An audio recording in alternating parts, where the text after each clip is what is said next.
उतार चढ़ाव के बीच हल्की कमजोरी के साथ बाजार में आज होता कारोबार। हफ्ते का आखिरी दिन और बचा है आखिरी 1.5 घंटा। क्या कुछ रिकवरी की उम्मीद की जाए डाउ फ्यूचर्स की तरह, या फिर आज रहेगा दबाव ही? और क्या करें अगले अहम हफ्ते की तैयारी, रहेगा फोकस इसी पर। स्वागत है आप सबका फाइनल ट्रेड में। नमस्कार, मैं हूं अनिल सिंह जी। और नमस्कार, मैं हूं दीपांशु भंडारी। एक्शन के लिए हो जाइए तैयार। थोड़ी रिकवरी 2-3 बार बाजार ने अटेम्प्ट करी, पर वो सस्टेन नहीं हो पाई। अच्छी बात है, वहां से गिरे भी नहीं, तो एक रेंज में थोड़े दबाव के साथ कारोबार होते हुए दिख रहा है। बताइए सर, आने वाले 1.5 घंटे के लिए बड़ी बातें क्या है? दीप, जैसे देखना चाहें वैसे देखें। ऊपर से नीचे देखेंगे तो ऐसा लगेगा कि वाकई में कमजोर है, नीचे से ऊपर देखेंगे तो लगेगा ठीक ठाक है। ठीक ठाक है, नॉट बैड। ये तो हाल निफ्टी का, लेकिन बैंक निफ्टी में वो ताकत नहीं दिख रही है जो शायद आप देखना चाहें, और यही वजह कि निफ्टी भी ज़्यादा मजबूत होने कोशिश करने के बावजूद हो नहीं पा रहा। 125 पॉइंट नीचे निफ्टी है, बैंक निफ्टी लगभग 550 पॉइंट नीचे। सेंसेक्स में 370 अंकों का नुकसान आपको नजर आएगा। कमजोरी वही है, मेटल्स, बैंक्स, एनबीएफसी, फार्मा, ये 4 स्पेस ऐसी है जो कमज़ोर है। लेकिन आज खरीदारी ऑटो शेयरों में लौटती हुई दिख रही है। आईटी शेयर थोड़े चमकते हुए नजर आ रहे हैं। स्मॉल कैप, मिड कैप शेयरों में अब भी खरीदारी का रुझान है, और यही वजह कि गिरने वाले शेयरों की संख्या और बढ़ने वाले शेयरों की संख्या लगभग बराबर है। यूरोप के बाजार आधा से 1.5% तक कमज़ोर इस वक्त होते हुए दिख रहे हैं। तो ग्लोबल संकेत बहुत अच्छे नहीं है, accept Dow futures, Nasdaq futures जो थोड़े रिकवर होते हुए दिखे निचले स्तरों से, वहाँ पर रिकवरी ज़रूर आई है।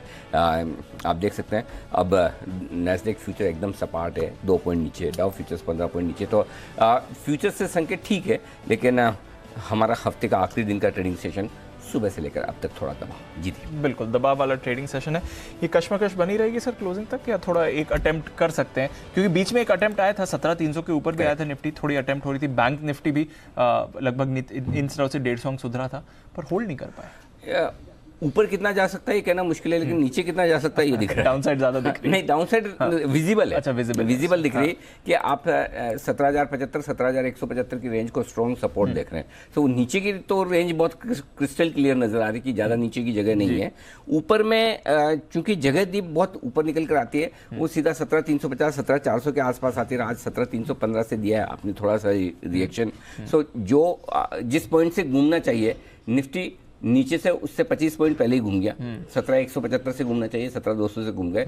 17,350 पे रुकना चाहिए, 17,315 पे ही रुक गए। सो बेसिकली इसका मतलब ये कि गैप से नीचे खुलने के बाद बाजार को रेंज में ही ट्रेड करना है। सो अभी तक जो मुझे संकेत दिख रहे हैं, डेटा मैं अभी पढ़ूंगा थोड़ा और 2 बजे के आसपास का जो बन कर आया है, लेकिन जो रेंज दिख रही है वो ये है कि आखिरी 1.5 घंटे में कोई बड़ी उठापटक होगी, इसकी संभावना लग नहीं रही। बिल्कुल, न कोई बहुत तेज गिरावट दिख रही है, न कोई बड़ी शार्प रिकवरी अभी तक दिख रही है। बाकी फिर मैं 2:30 बजे के डेटा कोशिश ये करूंगा, आज हफ्ते का आखिरी दिन है तो थोड़ा जल्दी देने की कोशिश करूँ ताकि मदद मिल सके। नहीं तो फिर कई बार क्या होता है, वो फिर 2:30 बजे सेठी साहब आएंगे, अच्छा बीच में कुछ इंटरेस्टिंग चीज निकल गई, कुछ और कॉल्स आ गए, कोई ब्रेकिंग आ गई, रिजल्ट सीजन भी है। सो अभी कोशिश हम कर रहे हैं कि 2:30 बजे वाले की स्ट्रेटेजी को थोड़ा जल्दी करने की कोशिश कर ले, ताकि क्या है बाद में अटके ना। तो पता चला 2:45 हो गई, 2:45, 2:50, तो कोशिश करेंगे जल्दी आ जाए। ठीक है, चलिए तो अनिल जी से थोड़ी देर में लेंगे उनकी स्ट्रैटेजी, लेवल्स क्या बता रहे हैं ये भी जानेंगे, और आपको क्या स्ट्रैटेजी बनानी है। पर उससे पहले खबरों वाले शेयर्स आज के जो हैं, और साथ ही ट्रिगर्स बाजार के लिए जो इंपॉर्टेंट है। कुशल, वरुण दोनों हैं तैयार। कुशल बताएं कौन से important triggers? Good afternoon. Good afternoon Deepanshu. Triggers में जैसे कि सर ने बताया कि रिजल्ट सीजन है, और कैश सेगमेंट से आदित्य बिरला मनी, हिंदुस्तान जिंक, साथ ही सुंदरम फास्टनर्स, टाटा मेटालिक जैसे स्टॉक्स अपने नंबर्स डिक्लेयर करेंगे। आरबीआई की जो एमपीसी बैठक हुई थी उसके मिनट्स ऑफ द मीटिंग भी जारी होंगे। साथ साथ मेडिकल इक्विपमेंट कंपनियां, भारत और रूस की जो कंपनियां हैं वो वर्चुअल मीट आज करती हुई नजर आएंगी। कल के दिन में निफ्टी से आईसीआईसीआई बैंक अपने नंबर्स घोषित करेगा, साथ ही बंसाली इंजीनियरिंग पॉलीमर्स अपने नंबर्स डिक्लेयर करेगा कैश सेगमेंट से। एचडीएफसी बैंक पर भी नजर रखिए, क्योंकि यहां पर डिविडेंड को लेकर बोर्ड बैठक कल होने वाली है। साथ ही शारदा एनर्जी बाईबैक और डिविडेंड पर यहां पर कल बोर्ड बैठक होगी। कैप्री ग्लोबल सीएफओ नियुक्त करने के लिए यहां पर कल बोर्ड मीटिंग होगी कंपनी की, और साथ ही जो बैंकिंग सेक्रेटरी है वो पीएसयू बैंकों के हेड्स के साथ एक रिव्यू मीटिंग करेंगे कि जो सरकार की स्कीम्स वगैरह थी वो इम्प्लीमेंट हुई हैं या नहीं, यहाँ पर उस पर अपडेट जो है उसको लेकर मीटिंग है। सोमवार 25 अप्रैल कैश सेगमेंट से काफ़ी सारी कंपनियां अगेन अपने Q4 नंबर्स लेकर आएंगी, जिसमें Mahindra CIE automotive, century textiles, GMDC, Snowman logistics, Tatvachintan pharma pharma जैसी कंपनियां शामिल हैं। एमसीएक्स भी फोकस में रहेगा सोमवार को, क्योंकि यहाँ पर option trading gold mini index में यहाँ पर एमसीएक्स पर शुरू होती हुई नजर आएगी। साथ ही एयू स्मॉल फाइनेंस बैंक यहाँ पर 2 दिन की बोर्ड बैठक 25 और 26 तारीख को होती हुई दिखेंगी, जिसमें चौथी तिमाही के नतीजे, बोनस शेयर जारी करने पर विचार और साथ ही डिविडेंड को देने के लिए कंपनी जो है मीटिंग करेगी। उमा एक्सपोर्ट यहाँ पर ये stock trade to trade segment से बाहर आता हुआ दिखेगा और टाटा सन्स की एजीएम भी सोमवार 25 तारीख को होती हुई दिखेगी। मुथूट फाइनेंस अंतरिम डिविडेंड का ऐलान किया था इन्होंने, वो एक्स डिविडेंड ट्रेड होगा। तो ओवरऑल ये सारे के सारे डेटा और फैक्टर्स हैं जिस पर आपको बड़ी नज़र रखनी है। तो ये है आपके लिए कुछ इंपॉर्टेंट ट्रिगर्स जहां पर रखनी है आपको नजर है। आज के खबरों वाले शेयर्स पर भी वरुण, गुड आफ्टरनून, बताएं इनके बारे में। गुड आफ्टरनून दीप। तो सबसे पहले तो जेएसडब्ल्यू स्टील, जेएसपीएल पे आपको नजर रखनी है, क्योंकि पवन हंस में हिस्सा खरीदने के लिए दोनों कंपनियों ने बोली लगाई है। ये खबरें आई है ब्लूमबर्ग के हवाले से। इंसेक्टिसाइड इंडिया कंपनी को 20 साल के लिए पेटेंट मिला है। 14 मार्च 2018 से पेटेंट की अवधि जो है वो शुरू होती है। इसके अलावा जेनटेक 55 करोड़ के आसपास का कंपनी को ऑर्डर मिला है। एलाइट डिजिटल को भी करीब 85 करोड़ के आसपास का ऑर्डर मिला है। NACL इंडस्ट्रीज प्लांट के विस्तार के लिए पर्यावरण मंजूरी इस कंपनी को मिल चुकी है। आंध्र प्रदेश में ये प्लांट है जिसके विस्तार के लिए मंजूरी मिली है।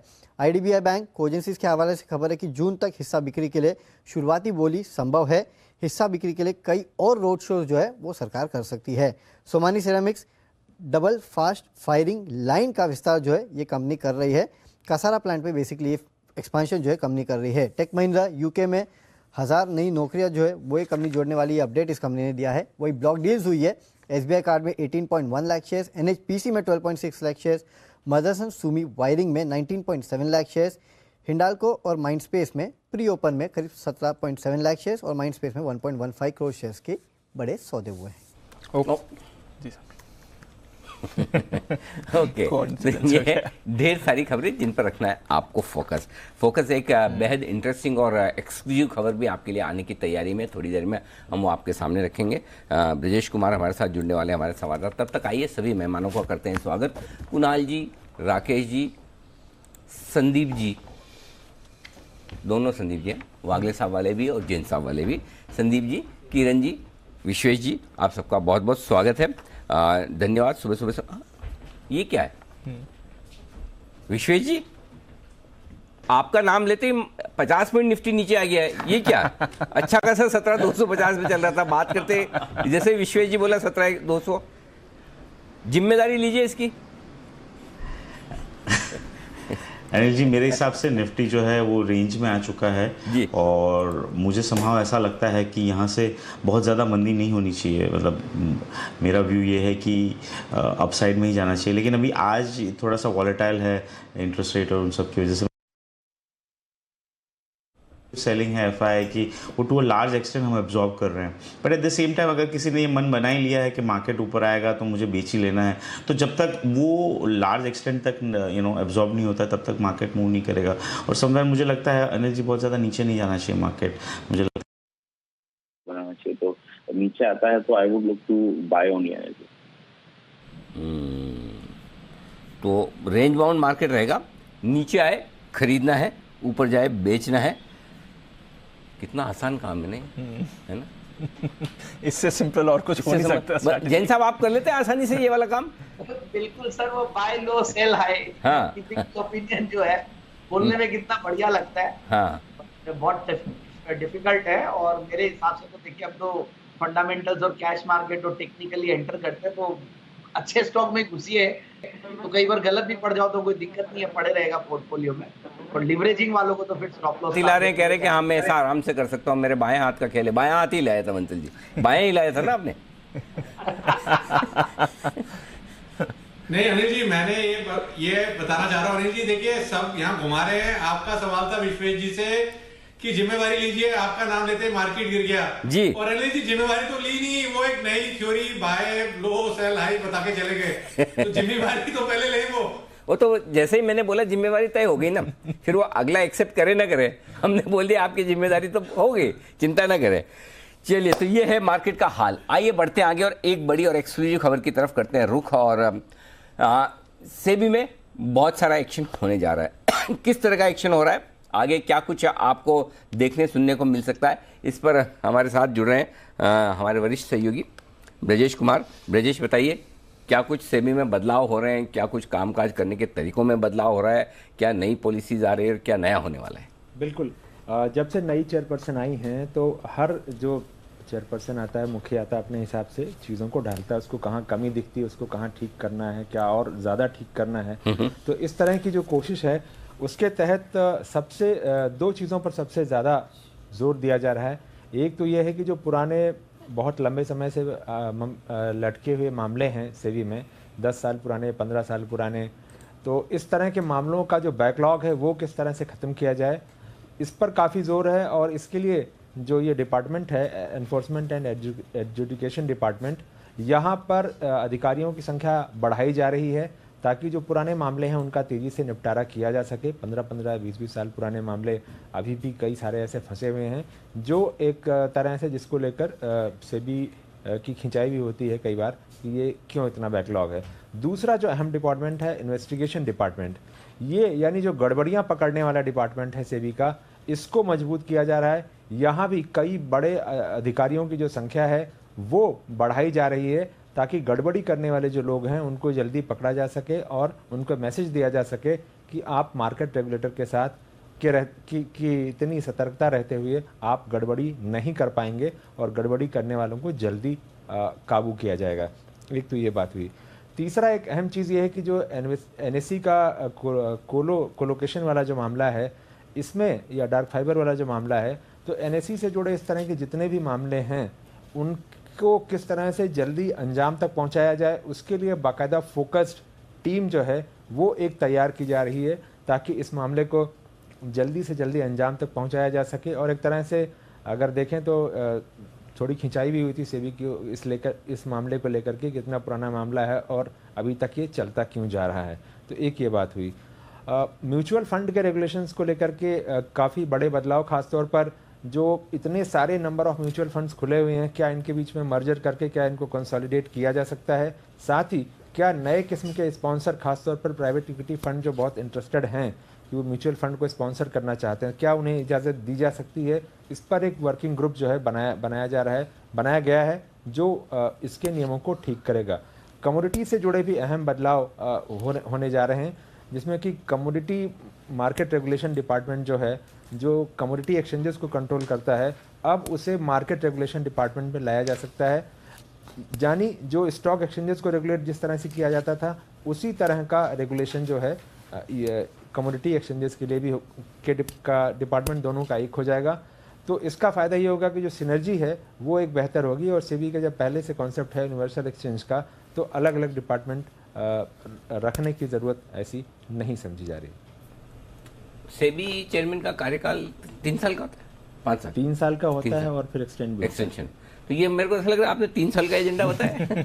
ये सेबी नए सेबी चेयरपर्सन का कार्यकाल में कहाँ फोकस है?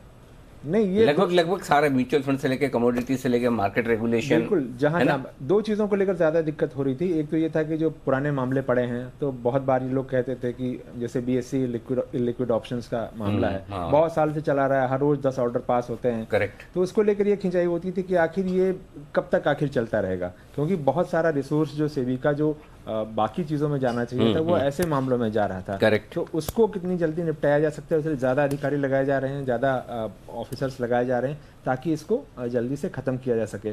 साथ ही इन्वेस्टिगेशन डिपार्टमेंट, चूँकि मार्केट इतनी तेज़ी से बढ़ा है और ज़्यादा लोग जुड़े भी हैं बड़ी संख्या में मार्केट से, तो ऐसा नहीं हो कि जो गड़बड़ी करने वाले हैं वो इसका फ़ायदा उठाएं और वो बचे रहें। उनको तुरंत पकड़ना है, जल्दी पकड़ना है, टेक्नोलॉजी की मदद से पकड़ना है, ज़्यादा स्टाफ लगाकर पकड़ना है, ज़्यादा अधिकारी लगाकर पकड़ना है, तो वहाँ पर फोकस है। और एनएससी भी एक तरह से लेगेसी इशू होता जा रहा था, तो उसको भी जल्दी ठीक करना है। तो ये है बड़े एक्शन की तैयारी सेबी की तरफ से, और मैनेजमेंट में बदलाव के बाद आप बहुत कुछ बड़ा, बहुत कुछ बढ़िया और बहुत कुछ बेहतर जल्दी तेजी से होते हुए देखेंगे। और आप तो जानते ही हैं सेबी से जुड़ी हुई कोई भी खबर हो सबसे पहले आपको नजर आती है जी बिजनेस पर। हमारी टीम, हमारे संवाददाता सारे पूरी नज़र रखते हैं इन सारे डेवलपमेंट्स पे जो अब आपके सामने एक एक करके आने की तैयारी में है। आइए, तैयार है हमारे एक्सपर्ट, और सबसे पहले तैयार है किरण जी, किरण का कमाल लेकर।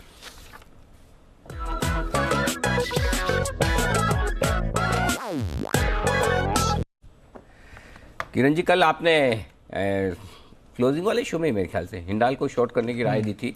आज बड़े गैप से नीचे खुला भी, मतलब वक्त से पहले पे एकदम कल के मजबूत बाजार में मैं सोच भी रहा था, बड़ा कॉन्ट्रा कॉल दिया तो आज एक्शन में आया भी स्टॉक। बताएं सर, अब आज क्या इरादा है? अनिल जी, वेरी गुड आफ्टरनून। दीप, वेरी गुड आफ्टरनून। पर अनिल जी, कल का जो हिंडल्को का कॉल था वो वहां पे मेरा स्टॉप लॉस ट्रिगर होके वापस नीचे बाद में आ गया। कल सवेरे के स्टॉप लॉस ट्रिगर हो गया था कल? दिया था। इट वॉज वेरी सैड कि वो ऊपर चला गया मार्केट के साथ, मेरा स्टॉप लॉस ट्रिगर किया और फिर वापस नीचे आया। अच्छा, एक चीज बताइए, एक मिनट नए कॉल दे, पहले जल्दी आपको नए कॉल देने के पहले, नहीं तो मेरा सवाल आ रहा है फिर बाद में कहीं चला जाए तो मैंने तुरंत ही पूछ लूँ आराम से। हाँ, तो ये बताओ कि अगर जैसे आपने कोई कॉल दिया, स्टॉप लॉस ट्रिगर हो गया और स्टॉप लॉस ट्रिगर होने के बाद जो आपका टारगेट है उससे भी ज्यादा गिर जाए तो कैसी फीलिंग होती है? बहुत खराब लगता है अनिल जी, बहुत खराब लगता है। देखिए, मेरे साथ मैंने इतने दर्शकों को मैं कॉल दे रहा हूँ, स्टॉप लॉस ट्रिगर होने के बाद अगर टारगेट अचीव होता है तो बहुत खराब लगता है। एक ही बात है कि मैं हमेशा यही कहता हूं कि स्टॉप लॉस छोटे होने चाहिए, टारगेट्स बड़े हो जाने चाहिए। अगर आपका स्ट्राइक रेट 50% भी हो तो भी आप पैसा बना सकते हो, और छोटे स्टॉप लॉस ट्रिगर कई बार होते हैं अनिल जी। पर जब स्टॉप लॉस ट्रिगर नहीं होते तो बड़े बड़े मूव्स आपको खाने में मिलते हैं। जैसे 3 दिन पहले मैंने मारुति दिया था। मारुति में हमने लगभग प्रीमियम जो मैंने कॉल की दी थी वो लगभग 3 टाइम्स हो गई। तो मेरा मानना है कि ऐसे बड़े मूव्स आपको खाने मिलते हैं। बीपीएसएल का कॉल दिया था, वहां पे एक बहुत बड़ी मूव आपको पूरी की पूरी मिल गई, पर एक स्टॉक हिंडल्को है वहां पे ट्रिगर हो गया, तो वो तो चलता ही रहेगा अनिल जी। I know. चलिए बताएं सर, अब आज के लिए फ्रेश कॉल। वापस एक मेटल स्टॉक पे ही है ध्यान, शॉर्ट करने की सलाह है। इस बार है हिंदुस्तान कॉपर। पिछले 12 दिनों का कंसोलिडेशन का ब्रेकडाउन देखने को मिल रहा है, और जिस तरीके का ब्रेकडाउन है मैं मानता हूं 2 से 3 दिन यानी अगले मंगलवार तक का पोजीशन लेना चाहिए। इसलिए मैं पुट ऑप्शन की सलाह दे रहा हूं।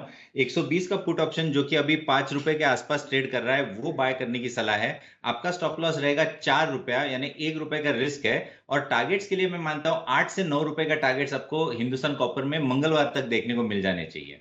हिंदुस्तान कॉपर का पुट ऑप्शन खरीदना है, ये है राय किरण जी की तरफ से। मंदी करने की राय, तो मेटल्स पर मंदी पूरी भरपूर दिल लगाकर, दम लगाकर कर रहे हैं किरण जी। कल भी हिंडाल्को का कॉल आया और अब यहाँ पर आता दिखा है। तैयार है हमारे एक और खास मेहमान, और वह है विश्वेश जी। बिगुल के साथ विश्वेश जी का भी स्वागत, नहीं स्वागत तो हो गया था विश्वेश जी का, हो गया था ना पहले। हाँ, बिगुल विश्वेश का विशेष।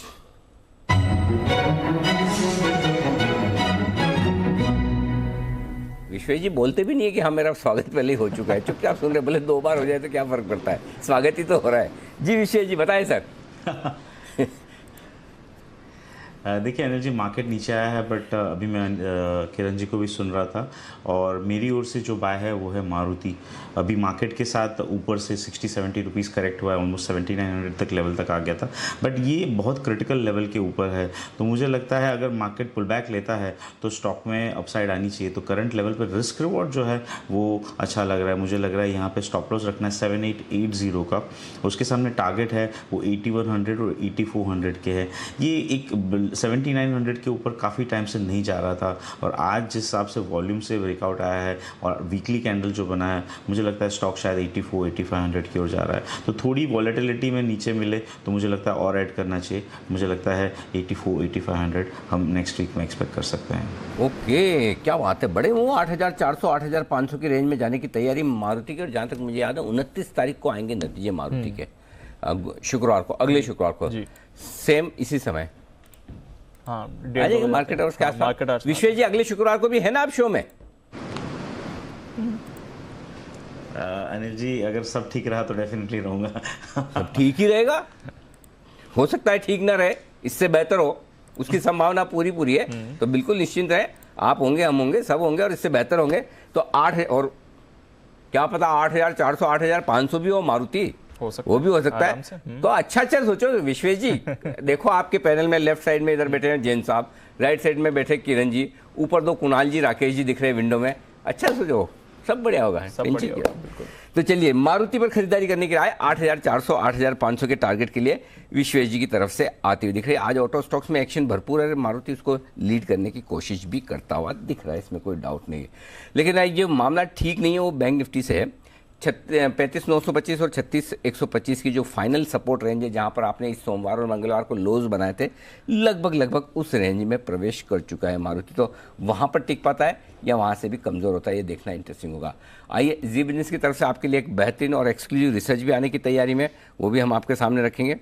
तो आशीष हमारे साथ जुड़ने को तैयार हैं और चलते हैं आशीष के पास और जान लेते हैं कि किस तरह की रिसर्च आशीष लेकर आए हैं, किस स्टॉक पर लेकर आए और क्या कुछ खास है आशीष की रिसर्च में। आइए देखते हैं एक्सक्लूसिव रिसर्च।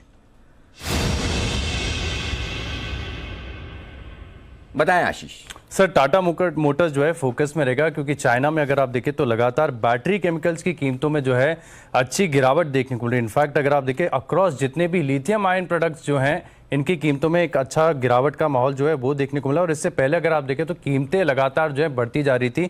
खासतौर पर अगर आप देखें तो लिथियम की कीमतों में जो है रिकॉर्ड हाइज देखने को मिल रहे थे। अब फिलहाल कीमतें जो है स्थिर हो गई हैं। इनफैक्ट काफ़ी ज़्यादा गिरावट भी आपको यहाँ पर नजर आएगी। देखिए, एक रिपोर्ट में पढ़ रहा था जेपी मॉर्गन की तरफ से, जहाँ पर ये कहा जा रहा है कि जिस प्रकार से पूरी दुनिया भर में सिर्फ चाइना ही कैसा है जहाँ पर केसेस लगातार स्पाइक करते जा रहे हैं, इसके चलते थोड़े दिन पहले हमने खबर भी देखी थी कि ऑटो कंपनीज, दिग्गज ऑटो कंपनीज इंक्लूडिंग टेस्ला ने अपने जो ऑपरेशंस हैं कुछ दिनों के लिए शट किए थे।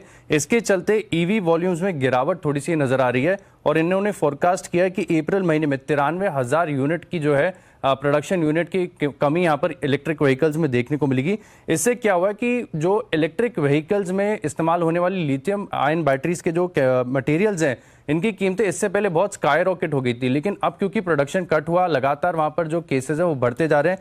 इनफैक्ट अभी कल का भी आंकड़ा अगर आप देखें तो चाइना में केसेस तो लगातार बढ़ रहे हैं, मृतकों की भी संख्या लगातार बढ़ती जा रही है, जिसके चलते देखिए अप्रैल में बैटरी प्रोडक्ट्स की मांग में करीब 15 से 20% की गिरावट आई है। तो लंबे समय से एक इंतजार था कि कब लिथियम आयन की कीमतों में गिरावट देखने को मिलेगी। अब फाइनली जो है यहाँ पर आपको एक डाउनसाइड और एक क्रैक नजर आ रहा है, जिसके चलते देखिए जितने भी इलेक्ट्रिक व्हीकल्स बनाने वाली कंपनीज है जो कि लिथियम प्रोडक्ट्स को इंपोर्ट, इन एक बड़ा फायदा होगा। और खासतौर पर टाटा मोटर्स पर नजर रखिएगा, क्योंकि वहां पर अगर आप देखें तो कंपनीज ने अपने ऑपरेशन तो रिज्यूम कर दिए हैं, लेकिन वहां पर जो surplus lithium ion battery materials थे, इसके चलते अब कीमतें जो है गिरावट आई है और कीमतें ऑलरेडी कंपनीज ने सर बढ़ा दी हैं, तो अब वो रोल बैक तो करेंगे नहीं, तो फायदा सीधे तौर पर जो है ऑटो कंपनीज को होगा। टाटा मोटर्स पर आपको खास नजर रखनी चाहिए। ओके, तो टाटा मोटर्स के लिए एक अच्छी खबर कि लिथियम आयन बैटरी की कीमतें घटने से इलेक्ट्रिक व्हीकल्स बनाने वाली कंपनियों को रॉ मटेरियल के तौर पर फायदा होगा, क्योंकि उनके लिए रॉ मटेरियल का काम करती है बैटरीज बनाने के लिए lithium ion batteries. Okay sir, इसमें कोबाल्ट की भी जो कीमतें है ना, कोबाल्ट ऑक्साइड वगैरह, इसमें भी क्रैक आया है। और खास बात यह कि सर प्राइस हाइक तो सबने कर दिया, अब जब प्राइस का करेक्शन यहाँ पर रॉ मटेरियल में आया तो ये तो ग्राहकों तक पास ऑन करेंगे नहीं, ये तो फैक्ट है। तो मार्जिन अब आगे जाकर सुधरेंगे इनके। करेक्ट।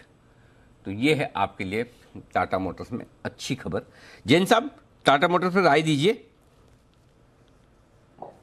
देखिए, टाटा मोटर्स को लेकर मैं बहुत ज्यादा बुलिश तो नहीं रहता हूं। मुझे संभाव लगता है कि एक बार काफी हद तक काफी चीजें प्राइस्ड इन हो चुकी है और ये जितनी भी अच्छी चीजें हैं, भले ही डेट्स को कम करना या ईवी की एंट्री, और वहां पे उनको सक्सेस भी मिली है, ऐसा नहीं है, और इंटरनेशनल ऑपरेशंस और ये जो रॉ मटेरियल की प्राइसेस अगर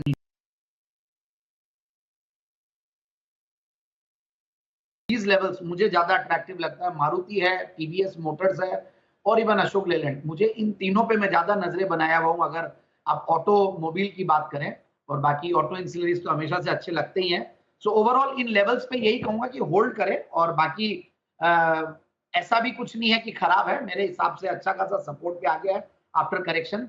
तो 500 550 के टारगेट के लिए जिनको लेना वो ले सकते हैं, और बाकी जिन्होंने ले रखा वो होल्ड करके रख सकते हैं। सीधा सीधा बोलो ना, मेरा राय देने का मन नहीं है अभी। मैं जिसके जो मर्जी आया करो, मुझसे मत पूछो। ऐसा आप मुझे बोल सकते हो, कल भी ऐसा लगे था।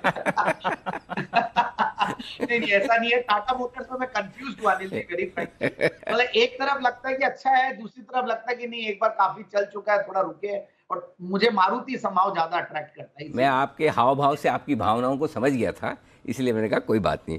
चलिए आइए, भावनाएं बड़ी प्रबल हो रही है सुमित जी की, देखो उंगली उठा रहे हैं हमारी तरफ। सुमित जी के लिए बिल्कुल सुमित का सुपर हिट।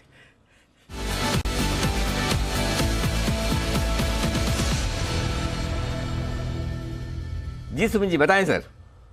जी अनिल जी, देखिए मार्केट्स में गिरावट बढ़ रही है, और गिरावट जब बढ़ती है तो एकदम एस्केलेटर की स्पीड से धड़ाम से फटाफट आता है, तो वो टाइम पे कॉल थोड़ा सा फटाक से लेना होता है।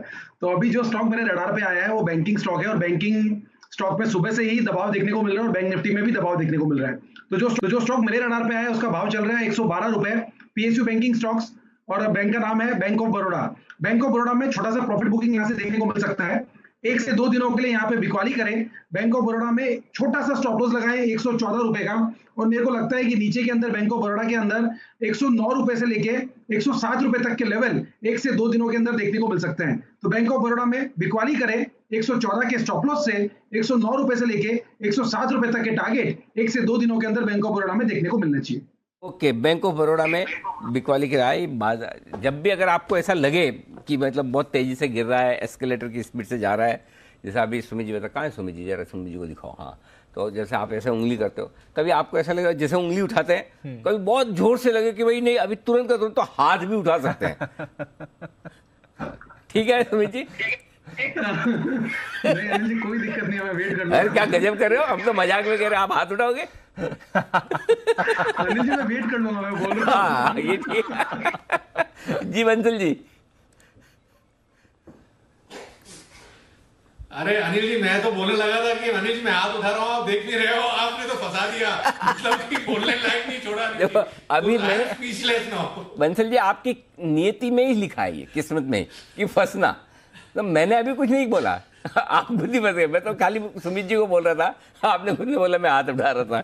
चलिए आइए राकेश जी और कुणाल जी के लिए बिगुल चार्ट कॉर्नर का।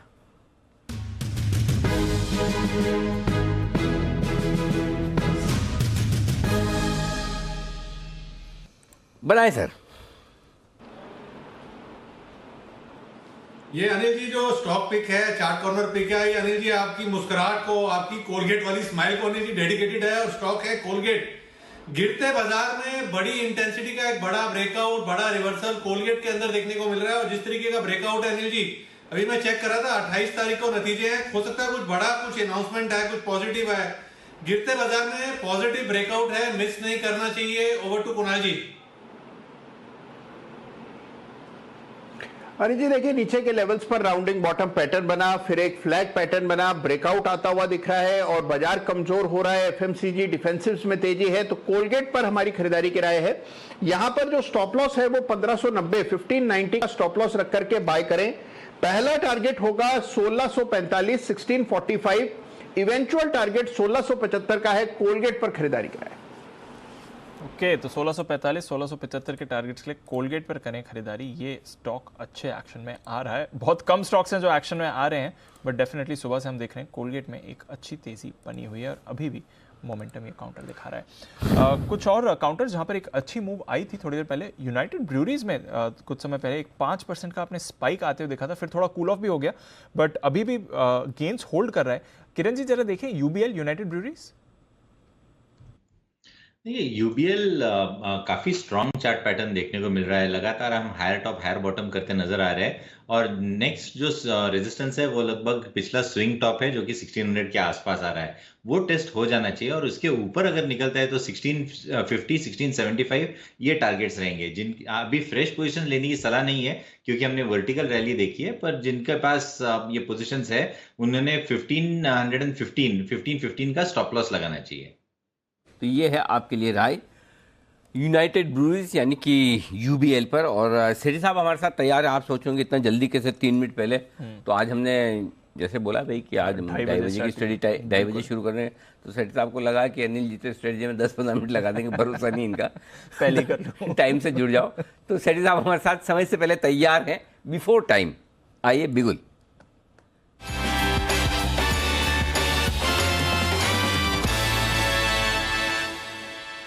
वैसे तो सेठी साहब के जल्दी जुड़ने की वजह उनका डर है कि कहीं ऐसा ना हो मैं लेट हो जाऊं, लेकिन हमने जो उनको जो जोड़ा उसकी दूसरी वजह है दीप, और वो वजह ये है कि पिछले 2 दिनों में जो धुआंधार परफॉर्मेंस आ रही है, सोना BLW, होंडा पावर, हेरम्बा, और मुझे याद नहीं आ रहे इंसेक्टिसाइड, सारे के सारे स्टॉक कैश मार्केट में जो भरपूर तेजी बनी है वो एकदम सही वक्त पर सेठी साहब ने पकड़े हैं, और सबके सब टारगेट हिट होते हुए दिखे हैं। ऐसे में आज मैं सेठी साहब को पूछूंगा भी नहीं कि आप कौन से 2 स्टॉक दे रहे हो। सेठी साहब आज आपको दोनों ही स्टॉक कैश मार्केट के ही देने हैं। अनिल जी बिल्कुल। बाकी अनिल जी थैंक यू सो मच ये जो 3 स्टॉक 4 स्टॉक जो पिछले 2 दिन में दिए, सब ने कमाल किया बाजार में। हालांकि आज इतनी भारी गिरावट है निफ्टी के लेवल पे, बट फिर भी ये सब स्टॉक्स अच्छा कर रहे हैं। सोना BLW 647 पे रिकमेंड किया, 685 का टारगेट था, अचीव हो गया। होंडा पावर 1260 पे रिकमेंड किया, 1310 का टारगेट था, अभी 1350-60 के लेवल पे चल रहा है। और हेरनबा भी 623 वाला 660 का टारगेट था, अचीव हो गया और अभी भी उसके आसपास ही ट्रेड कर रहा है। अनिल जी बहुत ही बढ़िया। और हेरम्बा का तो टारगेट मुझे जाने कल ही अचीव हो गया था और ये स्टॉक्स भी गजब के एक्शन में आते हुए दिख रहे हैं। बताएं सर अब आज के पिक्स। अनिल जी आज का जो पहला स्टॉक है आपने बता ही दिया, दोनों कैश मार्केट के स्टॉक है, no prizes for guessing that. बाकी अनिल जी जो पहला स्टॉक है वो स्टॉक है कोचिन शिपयार्ड, जो कि अभी 345 रुपए के लेवल पे ट्रेड करता है। अनिल जी देखिए पिछले कुछ दिनों में जितने भी डिफेंस रिलेटेड स्टॉक्स, पर्टिकुलरली जो PSU स्टॉक्स है, उनमें एक धुआंधार तेजी हुई है। भले ही वो भारत इलेक्ट्रॉनिक्स है या भारत डायनेमिक्स है या हिंदुस्तान एरोनॉटिक्स है, ये भी कंपनी एक इनडायरेक्ट प्ले है डिफेंस के ऊपर। ये भारतीय डिफेंस जो इंडियन नेवी या कोस्ट गार्ड के लिए एयरक्राफ्ट कैरियर्स बनाती है। इसके अलावा ये जो शिपिंग कंपनीज है, जैसे शिपिंग कॉर्पोरेशन ऑफ इंडिया भी इनकी क्लाइंट है, और कई सारी ऑयल कंपनीज भी है जिनमें एक प्रोमिनेंट नाम है अबू धाबी की नेशनल पेट्रोलियम कंस्ट्रक्शन कंपनी, वो भी इस कंपनी की क्लाइंट है। एक जबरदस्त कंपनी है, ऑर्डर बुक अराउंड 15,000 करोड़ की। फिर फंडामेंटल्स बहुत ही अच्छे हैं, operating profit margin 30%, return on capital employed 19%, एक जीरो डेट कंपनी, पिछले 3 साल का पैट का कैगर है 24% का, और सबसे अच्छी बात डिविडेंड यील्ड भी बहुत अच्छा है। पिछले साल 16.5 रुपए का डिविडेंड दिया, जो कि आज के प्राइस पे करीबन 4.5% की तो डिविडेंड यील्ड ही होती है। गवर्नमेंट इसमें 72% के करीब हिस्सेदारी ओन करती है। बाकी वैल्यूएशन के लिहाज से भी बहुत ही सस्ता है, 8 के मल्टीपल पे स्टॉक ट्रेड करता है। और एक अच्छी बात यही है कि ये बाकी के डिफेंस स्टॉक्स के कंपैरिजन में ये स्टॉक कम चला हुआ है, ईयरली हाई से अराउंड 430-40 के। मुझे लगता है ये स्टॉक बिल्कुल यहाँ से बहुत अच्छी तेजी करनी चाहिए। तो इन लेवल्स पे 345 के आसपास खरीदने की सलाह है, 375 का टारगेट और 335 का स्टॉप लॉस। ओके, तो ये है वो स्टॉक कोचिन शिपयार्ड जहाँ पर खरीदारी करने की राय सेठी साहब की तरफ से। बेहतरीन दमदार प्रदर्शन, सारे डिफेंस स्टॉक्स का आता हुआ दिखा है। यहाँ पर आपको खरीदारी करनी है, 335 का लगेगा स्टॉप लॉस और टारगेट 375 के बनेंगे आपके लिए। सेठी साहब दूसरा स्टॉक बताएं सर। दूसरा स्टॉक अनिल जी, एक स्टॉक का नाम है इंडिया निप्पॉन इलेक्ट्रिकल्स, अभी 453 के लेवल पे स्टॉक ट्रेड करता है। ये कंपनी एक जॉइंट वेंचर है लुकास TVS और महाले ग्रुप है जर्मनी का, उसके थ्रू महाले ग्रुप जो जर्मनी का ग्रुप है वो अपनी जापान की सब्सिडरी के साथ इसमें सब्सिडरी के थ्रू इसमें स्टेक ओन करती है। एक सॉलिड कंपनी और ये एक ऑटो कंपोनेंट कंपनी है जो कि इलेक्ट्रॉनिक इग्निशन सिस्टम्स बनाती है, टू व्हीलर्स के लिए, 3 व्हीलर्स के लिए और पोर्टेबल इंजन के लिए। कंपनी के मार्की क्लाइंट लिस्ट है, जैसे TVS मोटर्स है, हीरो मोटोकॉर्प, पियाजियो, ये सब इनके क्लाइंट्स है। सॉलिड फंडामेंटल्स है, वैल्यूएशंस भी सस्ते हैं, 12-13 के मल्टीपल पे स्टॉक ट्रेड करता है। एक जीरो डेट कंपनी, प्रोमोटर्स की अच्छी खासी 66% की हिस्सेदारी। स्टॉक पे मैं बुलिश हूँ, मेरा इसमें शॉर्ट टर्म का टारगेट है 480 का और 445 रुपए का स्टॉप लॉस रखना है। ओके, तो 480 का टारगेट, 445 का stop loss, India Nippon electricals, ये है आपके लिए राय। और साथ ही कोचिन शिपयार्ड, 2 बेहतरीन कैश कॉल सेठी साहब की तरफ से, ज़बरदस्त एक्शन में काउंटर्स आ सकते हैं। शुक्रिया सर हमारे साथ जुड़ने के लिए और अपनी कॉल्स शेयर करने के लिए। आइए 2:30 बज गए हैं एग्जैक्ट समय, लेते हैं अनिल जी से उनकी market strategy.